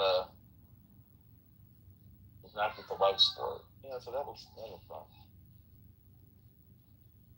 Yeah, it's about to get real patriotic for me. At 9 o'clock, I hate the person I'm about to become. But it's only gonna be for 2 hours, and then all that stuff get packed right back up. I need you to focus on your voice. I'm not going outside. She's not going outside tonight. Well, She got work. I don't know. Does that matter? Yes, it actually does. I need you to, make sure there's some lemon, some honey and lemon on deck to soothe that voice of yours. That long scene was crazy. Yeah. Well, let me tell you something. You came out there one day, just voice. I was like, I had to look at the PTR. Like, I couldn't just look at the avatar. Who was that gremlin on stage? I had to click on it. I was like, hold on. I got to look at the handle because this is an imposter. I don't know who this person is. We said, Britt, I don't know who this person speaking is. Let me tell you something. I'll just say the voice was so deep that Rhombus would have been proud. Not I had the bass. Super bass. Boom, boom, boom, boom, boom, boom, boom. No, Britt had the bass. Oh, yeah, you was backing up. See, I mean, y'all, this is what I didn't like, brother. The fact that you gave her a pass on the voice. When I sounded. No, I did get her. But I had to be at the Underground Railroad. Listen, I know the Hush Puppies was a little too much. I do. And I called you your mama Box Brown. That was good. Not you repeating your jokes. That's insane. I think that was the spirit. I don't want to take too much credit for that. That was the spirit. Spirit move. It's the vessel. I was the vessel.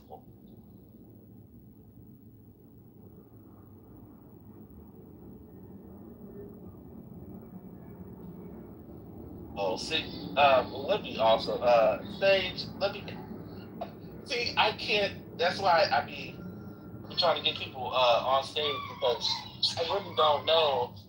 But we talking about your old ways. See, we talking about your old ways. We not talking about how you have moved into a new life. I'm trying to, now, let me be clear. I'm trying to be still direct with people, but in a way that isn't, dragging folk. But, Sage, I apologize. I completely misread what you were saying. So that's my fault. I didn't know what I completely misread it. Can I get a recap of the day? I just noticed the title. What happened? What happened today? Y'all gotta give me a recap. See, when I be coming here, y'all, the room is kind of like a You want to know why the title is what the title is? Yeah. In part, and you know, y'all have to keep me honest. We found out, if you look at Hurricane's PTR, they were rediscussing about how Julio now has a show on Jubilee. And we heard some clips. And then next thing I know, I just remember hearing Ben say, I want to debate somebody. We also talked about FD Signifier too. But I just remember hearing Ben say, I want to debate somebody. I have 2 hours before the game. Who want to come up here and debate? I want to debate somebody. And then Christian came in the room, that Republican in the suit, and they were trying to lure him on stage with snacks, but he didn't want to come up. So they even tried the old, you're a passport bro thing, and that didn't work neither. He didn't come up to defend him flying across the world for Kudamama. He just sat there in the goo and then left. But yeah. It was How much he getting paid? How much he getting paid? That was not discussed. I don't remember hearing that from anybody. But I will say, in the clip that we heard, it sounded like a whole bunch of yelling. It sounded like two cats yelling at each other. Ooh. It was horrible. They were just animated, and it's not like the good kind of animated. It was just real loud and aggressive and all this back and forth. I'm a conservative. I'm a liberal. We're different, but we're here to come together. Like Can we take a look at the screenshot that is in the Hurricane Otis's profile? That is his profile picture. So I'm looking here, and I'm wondering what's happening with this fade. Well, your mama please. It doesn't look like it's blended correctly. Yeah. Well, is that S curl in the top? Hello? He's trying, your mama. He's trying to quit his day job, and that's all that matters. He's trying to leave that day job. Working 9 to 5, trying to stay alive. So yeah, that's it. No debates ended up occurring. I have a new clip of Julio and that boy. It's a promo.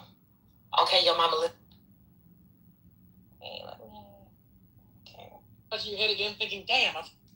Oh crap! It's hard to freaking play on Instagram. Wait.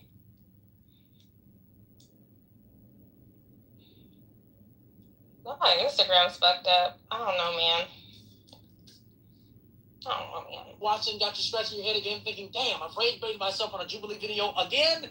Well, I got something else that's going to do the same thing to you, or possibly teach you something. You've probably seen me before. I'm Austin Julio Broughton, and I'm a Christian populist. And I'm Dick Mauricio, and I'm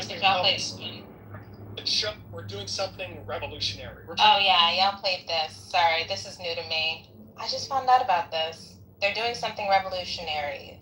Progressive versus a Christian populist. Okay.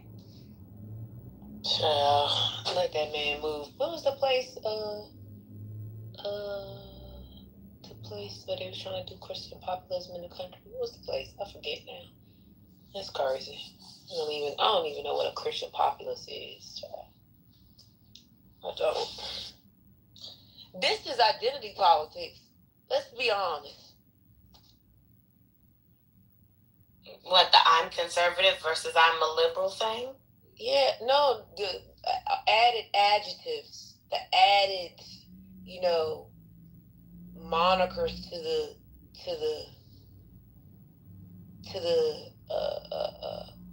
framing of the show, Christian populace. Oh yeah. I agree with you on that. I really don't know what that is. Actually, though, I mean, to be honest, to be fair to Julio, he has a radio sounding voice. His cadence, like the way he talks, how quickly he goes, sounds like he should be on radio. That's true. Yeah, I mean, it's really clear to me that Julio grew up studying like Michael Baston and like the other old boomer Negroes. I mean, he just has that.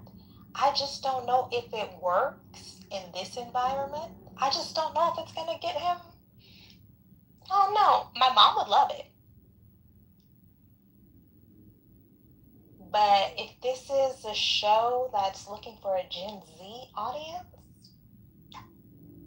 I don't know. Oriented towards the platforms, I don't know. But, you know, God bless him.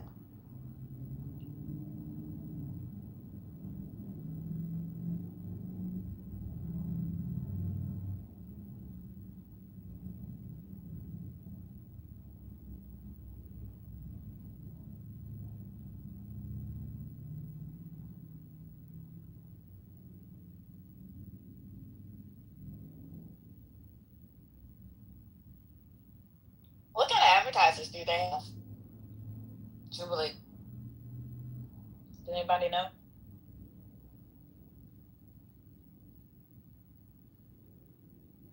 What was their question again now? What kind of advertisers do they have?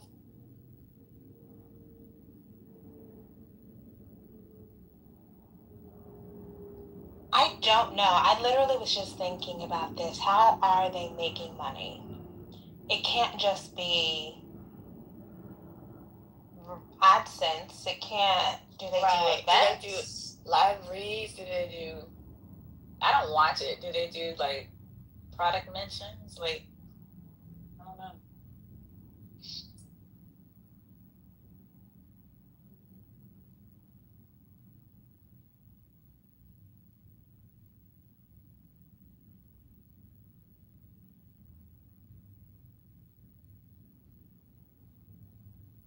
Kimberly, do platforms still do media kits?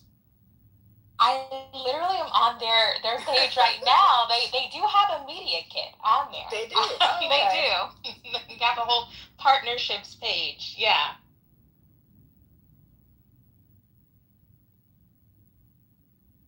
I'm thinking that'll dictate the success of the show. Like its longevity, if they can find advertising partners.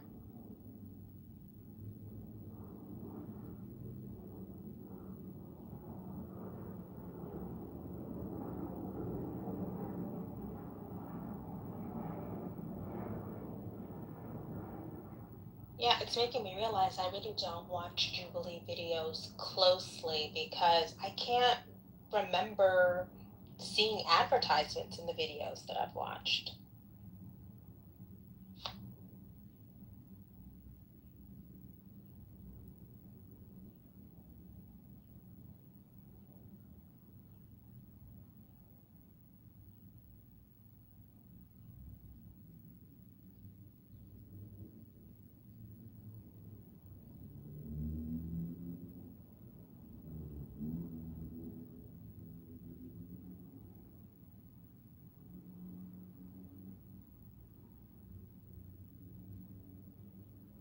And I was just thinking, I doubt Julio has representation. I wonder who's negotiating his contracts. Like, I have a lot of questions. I was thinking about that too. Did he have a rep?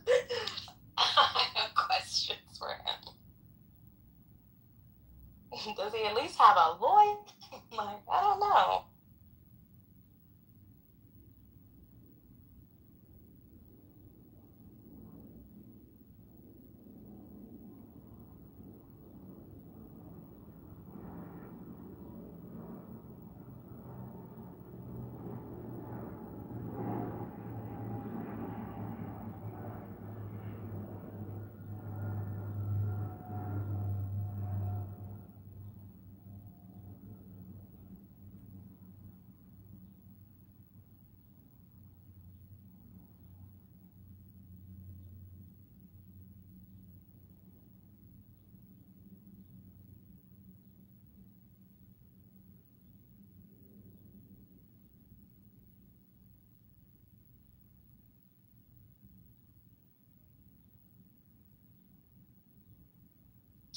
Is his brand name Dr. Julio?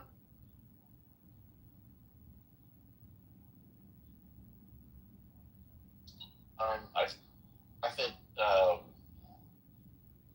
I don't know, but I do think they said that he's doing the three names Oh, thing okay. for the. He's doing the three names.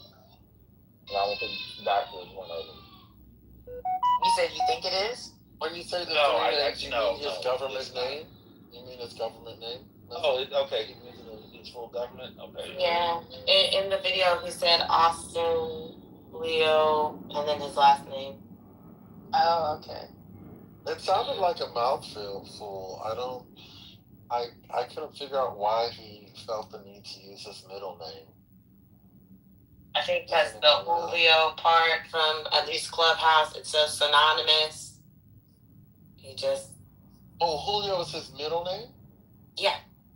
Oh. But that's also like what, so he uses Julio on this app and then goes over there. I'm Austin Julio, last name here. It's like a slight continuation of, I guess, what he might have built off of other social media platforms. Well, why did he use his first name? Why start with Austin? What was the point of that? He trying to look, he black and Probably a slight rebrand as well. Oh, okay. Removing, I'm still Julio, but I'm just not the doctor. I'm Austin. Well, whatever it is, I hope he's thinking about his trademark branding and all of that. Locking that up in case it does pop. Well, Johnny, it sounds like you need to slide in them DMs. No, I'm not interested. Thank you. I was to helping black folks. That's what I'm saying. No. I'm sorry, is that wholesome talking? So she want to keep a black man down. She's trying to help black men elevate. Yeah, I'm trying to help black men elevate. I don't understand why is that not wholesome? You can do that by sharing what I shared with you. Thank you. I don't have any connection to him. And neither do I. Why do you think I have one? I'm a man who sits on this app who pretends to have children, who's ravaged by diabetes with no arms, no legs, who only eats candy. Why would anyone listen to me? I have a list. What else? A list. Okay. And fill in the blank. I'll be able.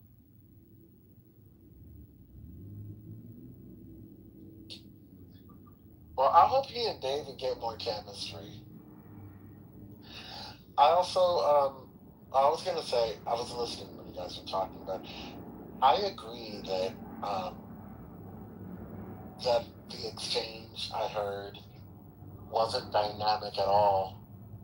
He barely sounded like himself. He's usually more on the ball. It sounded. Did anybody else find it corny? Yeah. But not in a good way. It was very corny. I was just like, is this the best you can do? This is not even entertaining to me, but I was thinking maybe it's just me, maybe other people would find it interesting, but it sounded forced. It didn't sound, I expected them to have a more natural back and forth as opposed to something scripted where one would just go after the other. So I don't know how well he does with scripted stuff because he's been more compelling when he's just going off the cuff. That's what I remember.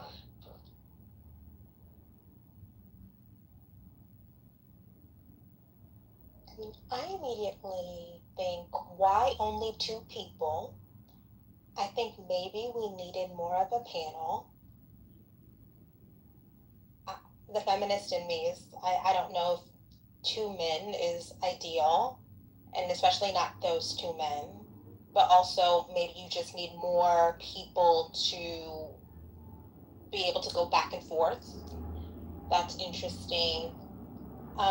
But I don't know. We'll see. The first episode is on June 28th.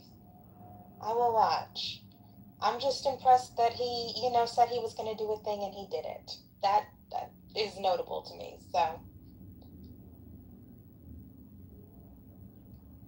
Listen, I agree. I think there are a lot of folks who wanted to, but to do it, regardless of what I think about what he believes in, all that stuff. But it's commendable. Yeah. Yeah. Now I don't think he has any. He don't have. There's no real. It's just marbles in there. It's not really. But that's fine. Yes, there are a lot of people that have marbles, and if and if it resonates with people, then it does, and if it doesn't, then But yeah, a lot of folks stop at the idea, and so it's for him.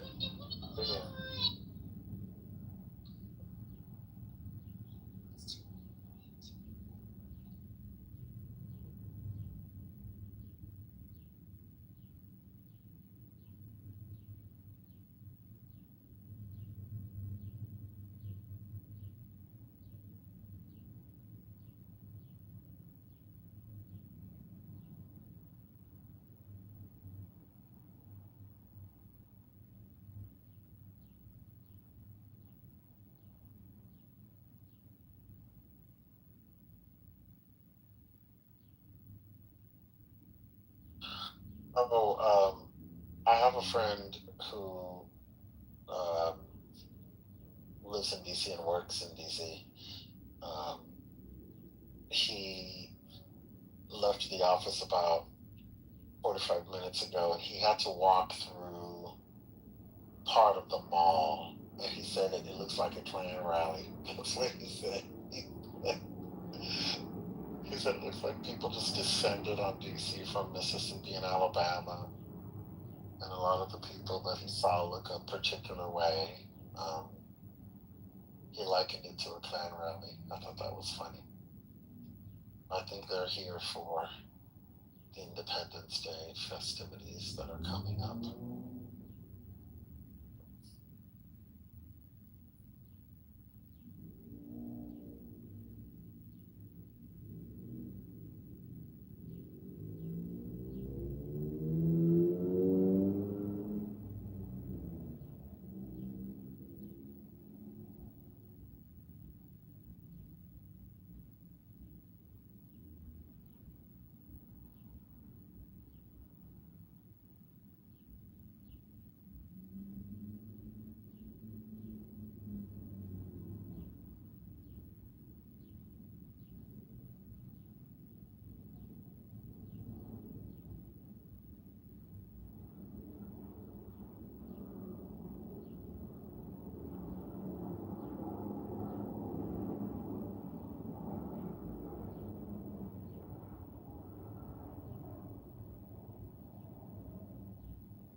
I wonder whose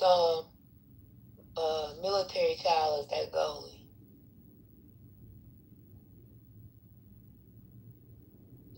Oh wait. For Japan? Yeah. Nobody's. That's a Ghanaian man. That's a Ghanaian man's work. Oh. I think. Wait, let me double check, because I think Zion is Ghanaian, but he might be Nigerian. Because they have a... Well, I mean, he's mixed. Cause that's how it's a lot Yep, of Ghanaian dad, Japanese mama. They sometimes, folks like pretend they mono-ethnic, mono-ethnic over places. I'll be like, oh, okay. They recognize about racial.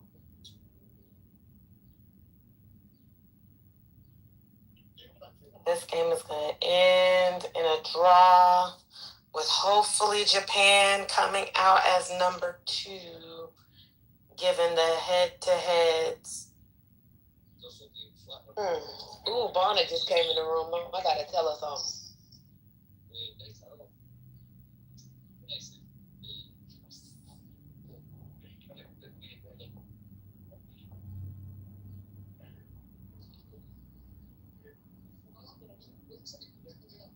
Yep. Japan will be number 2 if everything holds for 7 minutes. Yeah, Zion, get your big ass up. He don't look like he have a lick of Japanese in him. Just going. I ain't gonna hold you. That Ghanaian gene is something else. Listen, that.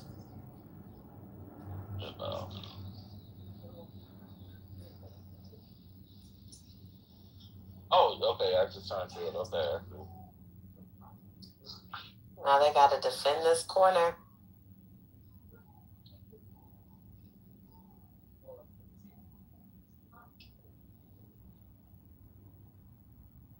Because y'all cannot let the Swedes do this.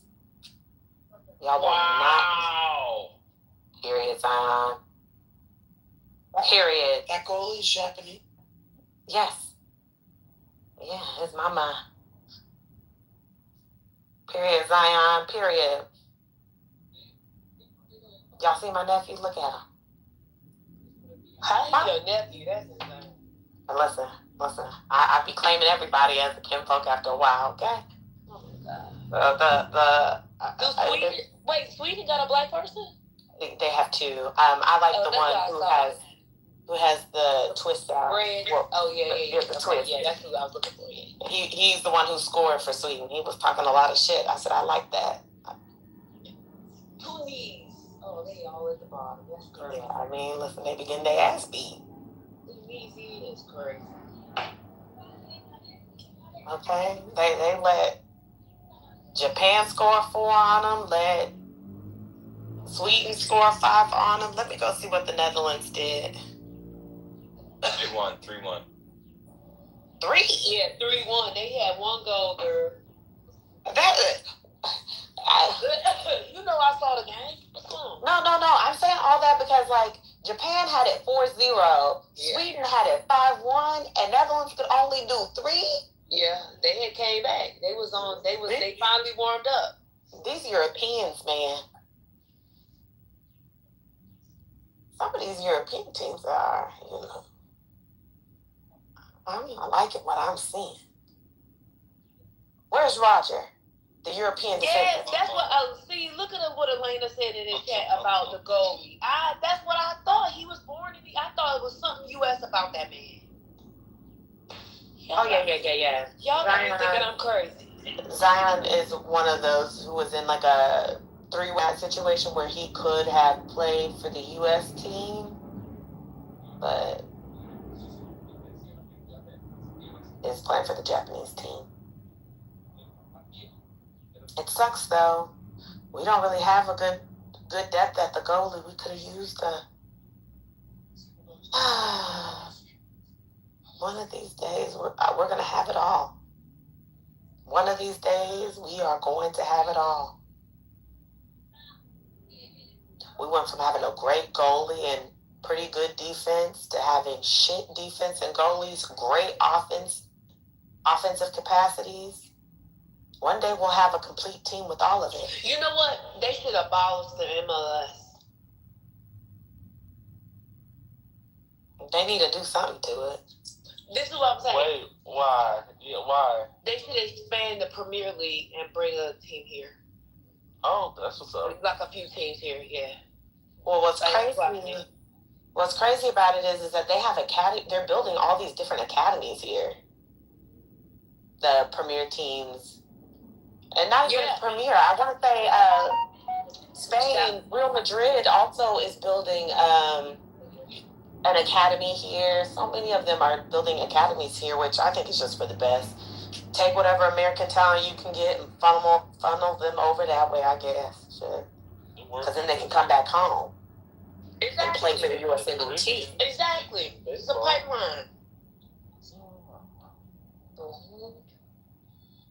If this is what it means for me to get great players, go ahead. Because MLS, I'd be going to see what they be doing over there. But my God. Now, is the money better here? No, not at all. No, not at all. Not at New York. New York offered Christian Pulisic. Oh, praise God. Japan just won. Anyway, New York offered Christian Pulisic $10 million when I know he's currently probably getting, let me see how much his contract is over in Milan. I believe in Milan.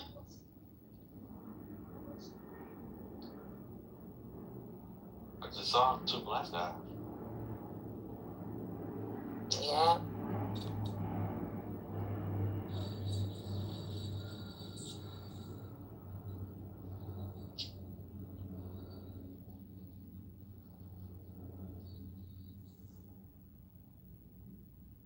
So, Christian Pulisic's contract, according to, I'm going to do like y'all like to do, but I'm going to actually just say it. According to the AI that pulled sources, including USA Today, it says that Christian Pulisic's contract with AC Milan is valued at approximately 26 million euros over 4 years.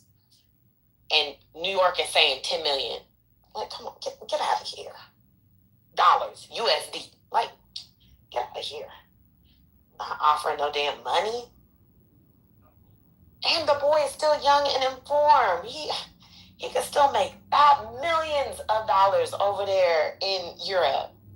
With Balogun's first 2 games, they're talking about how that contract with Monaco, they're about to sell him for probably, I think I saw 50 million euros, but they're about to sell him for a whole bunch. Did we not say sell him? You're correct. They're going to sell his contract to another team, potentially for like $50 million. That's like $50 million. Might be able to sell me. And when I say brother, that's cliche. And when I said dollars, I mean euros. But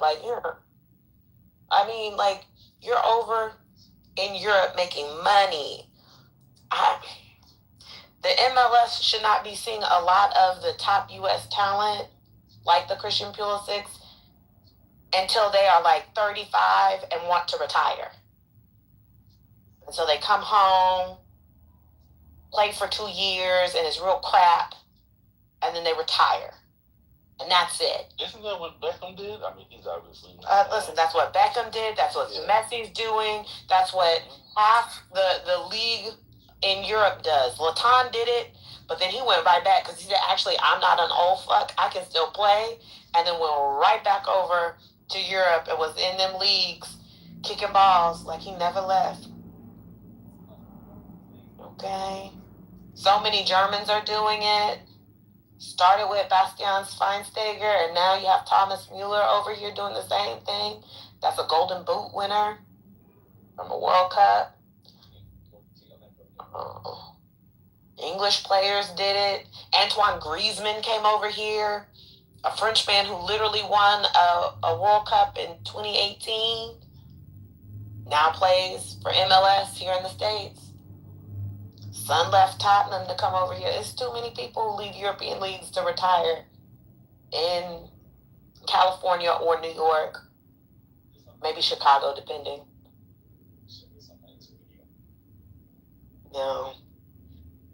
Ban asked about this the other day, but Some people can do like what Ronaldo and Neymar did and take your ass over to Saudi Arabia. Get you a multi-million-dollar check.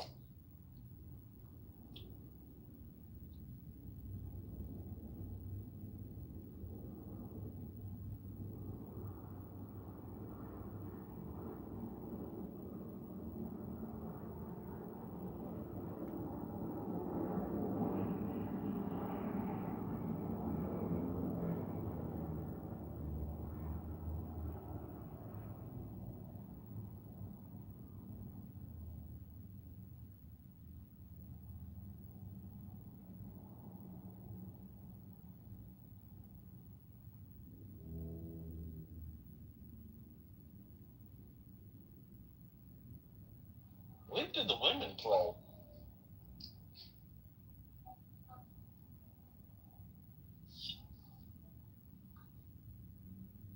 That's a good question. When do they play? I think the next one is next year, isn't it? Oh, okay. Okay, so alternating years. Okay. Yeah, they last played in 2023. Okay.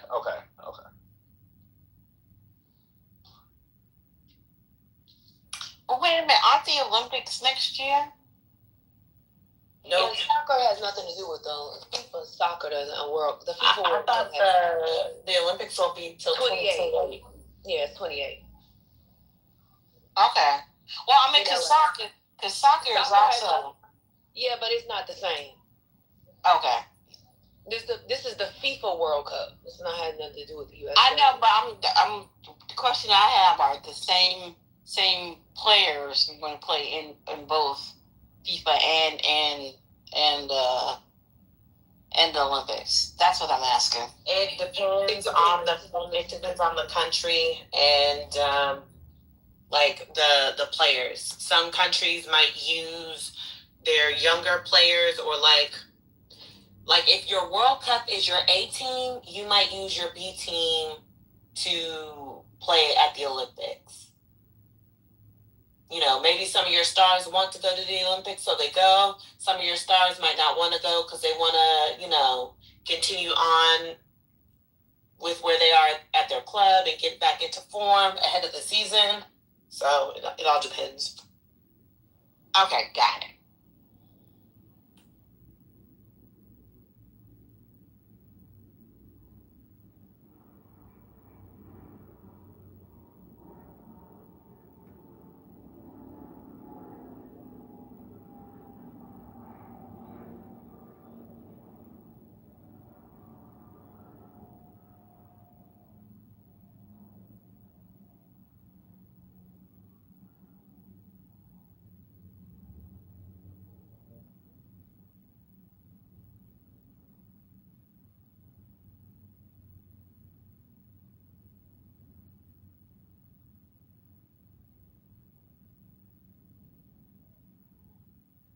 Okay, I got a question. There is a right answer. I don't care about the right answer. Well-being. One word or two. Wait, say it again. Now, Ben can answer. Anybody else can. Ben can answer. Big brother, maybe I should make you answer because this is you know the answer to this. Well-being, one word or two. Nobody. Y'all Google it. It's just stupid, but whatever. It's one word, right? That's how I've seen it. Is it? That's how I've seen it. Was that accurate? I don't know. They were like professional publications. Go up and be inflexible.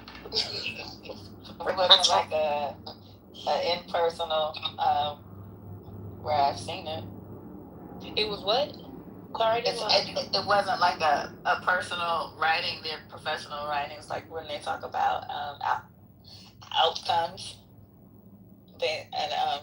In the space that I work, like health outcomes and things like that, I've seen well-being as one word. So technically, in the U.S., it should be two words hyphenated. There's a British version that is one whole word. but it is becoming conflated, and it irks me every time I see the one word by someone who doesn't know. So this irks me. I've corrected it 3 times. I'm like, you're not British. Sorry. We do 2 words hyphenated. Yeah. I don't think it's a hard and fast rule, but it kind of irks me like when people write antitrust with a hyphen. Hello? Wait, I thought antitrust is one word. Is that not true? Yes. Oh, well-being is 2. Oh, okay, got it. Yeah, it's like some people write antitrust as anti-hyphen. Oh no, like I'm anti. Yes, because that's during I guess the Gilded Age. I guess that would be considered the Gilded Age. When they started to debate the Trust Busters, when they started doing the Trust Busters, and Ida Tarbell, when she started writing about the Standard Oil Trust, she wrote anti-trust. But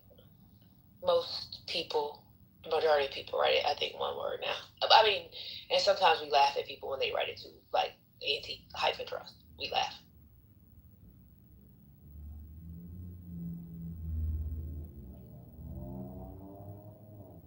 If somebody said antitrust, I would be very upset.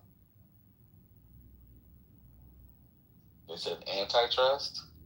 Yeah, instead of antitrust. Referring to laws. I don't know how I said. Anyway, I was just correcting somebody's writing, and I said no. So I put a link to tell them never to write this again. And if y'all want to talk about well-being, why don't y'all just say human flourishing? That's better. Let's not talk about people's well-being. Let's talk about human flourishing. Let's do that. Wait, on the British spelling thing, do you get annoyed, or are you cool with like neighbor with a U? Oh, I don't care about that kind of stuff, like organization with an S. I don't care about that. Like Okay. that, I'm cool with it. I'm just Okay. like, Yeah, same. I think people just don't know. I just think people don't know, and just, yeah.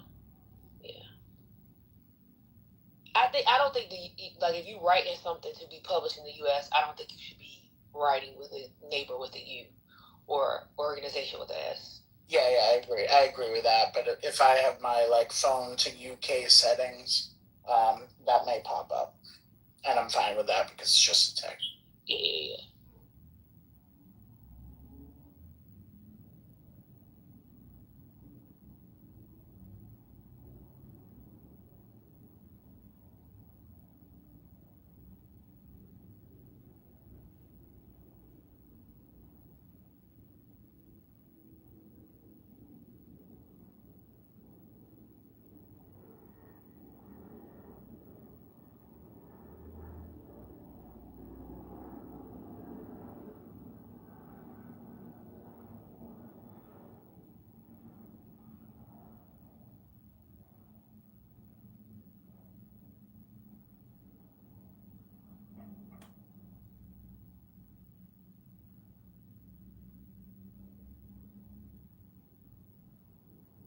Britt, what time does this game come on? Yeah, hold on one second. The game will come on at 9:30. Well, for me, it's going to be 9 o'clock. For y'all, it should be 10. They say right here 9:30. This is confusing. Let me double check, honey, because I don't remember hearing nothing about no damn 30. Yeah, no, it's 10 o'clock Eastern, because it's even on the... 9:30 here. Oh, okay, well, see, they're lying to you, because on the official lineup roster from the U.S. men's national soccer team, what just flashed on Telemundo was 9:30 Eastern. Yeah, that's just public. That's what flashed. That's why I was asking. Wait, 9:30 Eastern when it's supposed to be 10. That's 30 minutes ahead of schedule. That's just public. Maybe they start looking at them Yeah. That would be Okay. coverage. So it does start at 10 o'clock Eastern. That would be 9 for you, Brother Messi. Okay. Lord have mercy.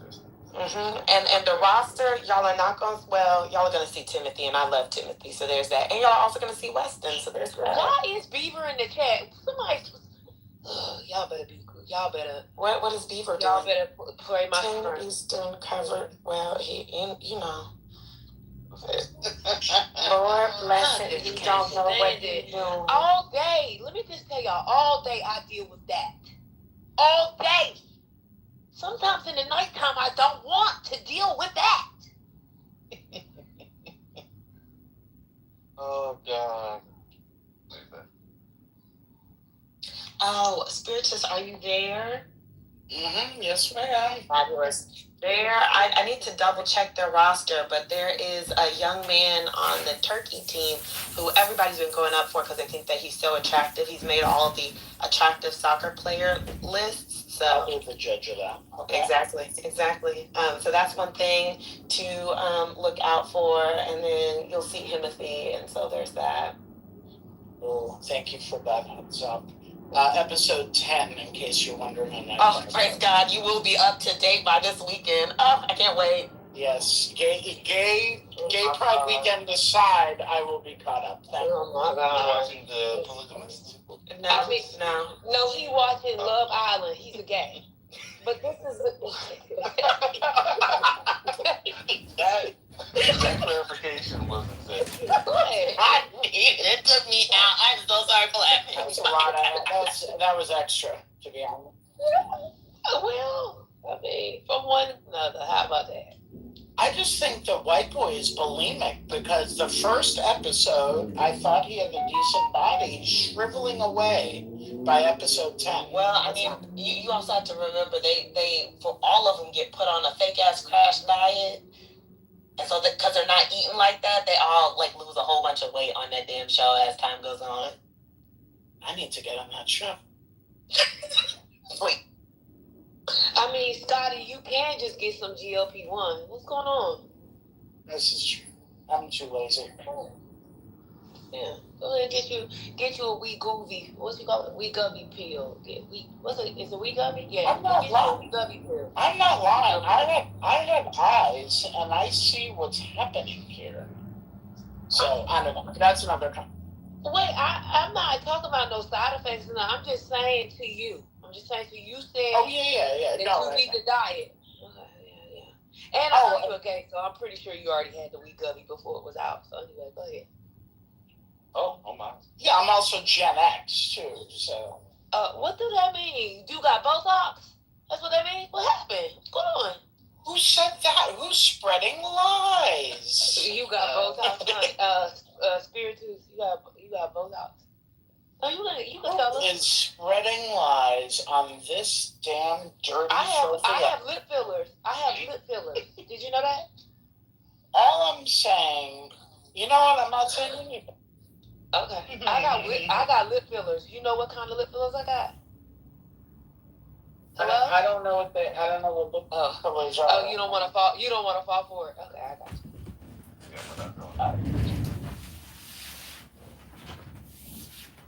You know, I'm in New York, I'm metropolitan.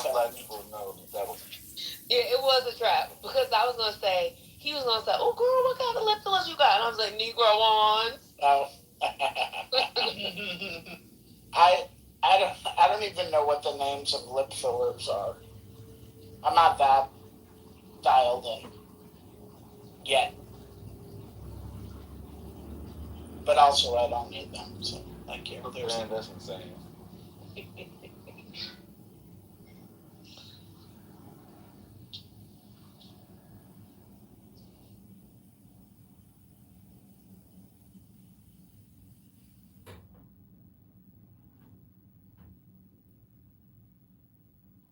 Britt, are you there real quick? Britt? Yes. Yeah. Why does that guy talk like that? What was that guy doing? Which one? The guy, really tall guy. You're talking about Caleb? I mean, Corbin. You're talking about Corbin. I think Corbin, right? Mm-hmm. The one who's real tall tall. He's 6'4", Yes. 224 pounds. He sure And is. He reminds us of that too. He's ChatGPT. He's Corbin AI. Okay. He talks like that because that's how the computer processes. He's like an action figure. Corbin Corbin's special, okay? Corbin's special. I can't say too much positive about the boy, but I can't say too much negative neither. He just there.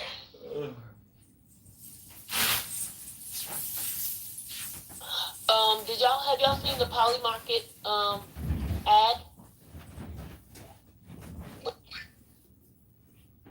The ad that's out now. I've seen the Calci ads every time. I'm not. I said Poly Market. Oh, okay. No, I thought it was all one. I had to double check on their page, on their Twitter. It's the one with what's his face? Who's that music producer? No, it is not. Well, I'm gonna put it in the chat for everyone. 1 second. They have one with him there. And Future.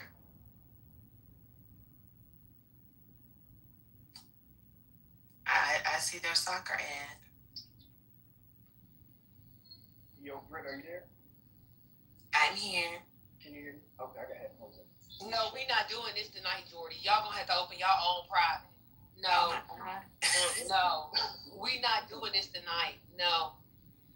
What are we doing? Watch what's gonna happen. Y'all watch in 5 minutes. Go ahead, Jordy. You got it. Go.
was on through. Oh yeah, okay. He's 20. He's 33. He's 33, but thought he was playing like he was 23. Gotcha. Yeah. But I did go to a gym class full of grannies, and let's just say that's why the appearance is all so you're old.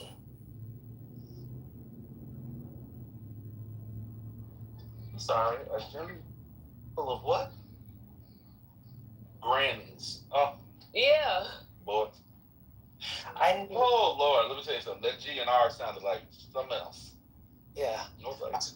I knew it wouldn't take you 2 days to go back to being who you are. Why did you need to clarify that step? I just got that, brother. I knew that's not what you said, but that's why I had to clarify because I was like, no, that's not.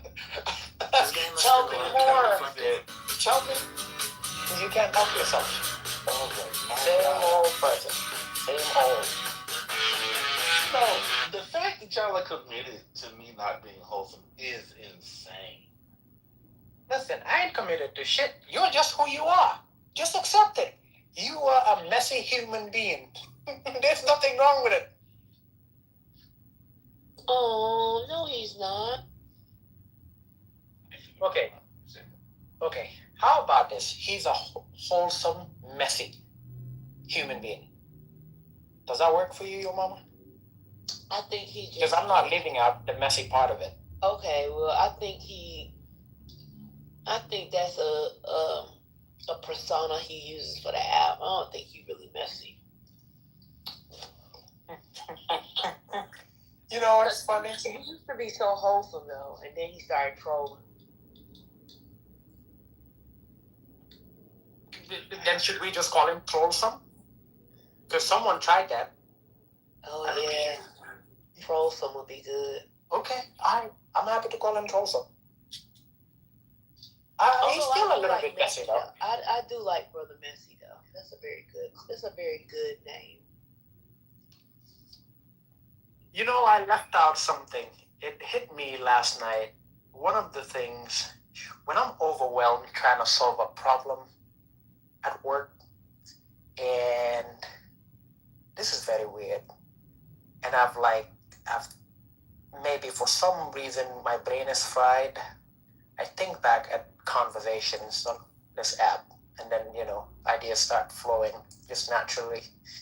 And you know how they were listing out the individuals you had to talk to in order to see if you can sustain it enough, in order to prove if you're actually going to go back to being messy or not. There was one thing that was left out. Do you remember? Not an individual, but something, a conversational topic that was left out. Brother, do you know what I'm thinking about right at this moment? Because we listed Norm, we listed a whole bunch of names and all that. We listed a series of topics, but there was one thing that wasn't mentioned at all. What? Speardas and the chicken. How am I involved? No, that's that's between us. This it is between y'all. But the rest of the room. No, he's saying I can't bring that up because it's not. Brother, look in the chat. Hurricane, can you change your picture? Because I can't. Every time I look at it, I can't see which eye is looking at me. See, that's what I love, Brother Roger. Let me tell you something. I don't care what you say. That man got a Dojan from Mississippi and Alabama in the blood. Y'all can't tell me other. Well, I just want to say, brother, that in a world that rewards outrage, indecency, cynicism, etc., you are a breath of fresh air, and you are needed. Your decency, your quiet power, all of that is needed at this moment in this space. God bless. Your mother. Did this dude just sound like a politician to you? You've been around politicians enough to be able to tell No, it When didn't. someone seems like he's been practicing a stump speech. I was digging deep on that one between working hours. Thank you. Mm-mm. Nope. Not the cynicism line.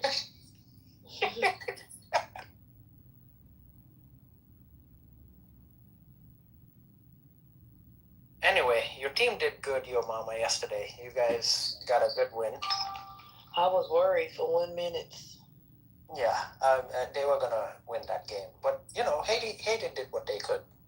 At the end of the day, there are some things that you're good at, and there are some things that it's just not a thing, And someday, hopefully, they might be able to have a good team and all that. I heard the Germany game was really good. Unfortunately, I couldn't watch any games today. I was really busy, so I haven't. So I'm definitely going to put any work-related stuff aside so I can at least enjoy the US game, regardless of what the outcome is going to be.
Still here, viral.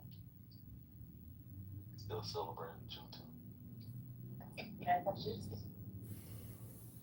Wait, what happened in Venezuela with the earthquakes? Oh my God, I'm just catching up. Archie. What did you just say? The earthquakes in Venezuela? Oh, that's not the only place. It's basically been like a whole circle of earthquake. But yes, they had it. They had Brother Trent. Welcome. Wow. They will not wait when people back to figure out the people want.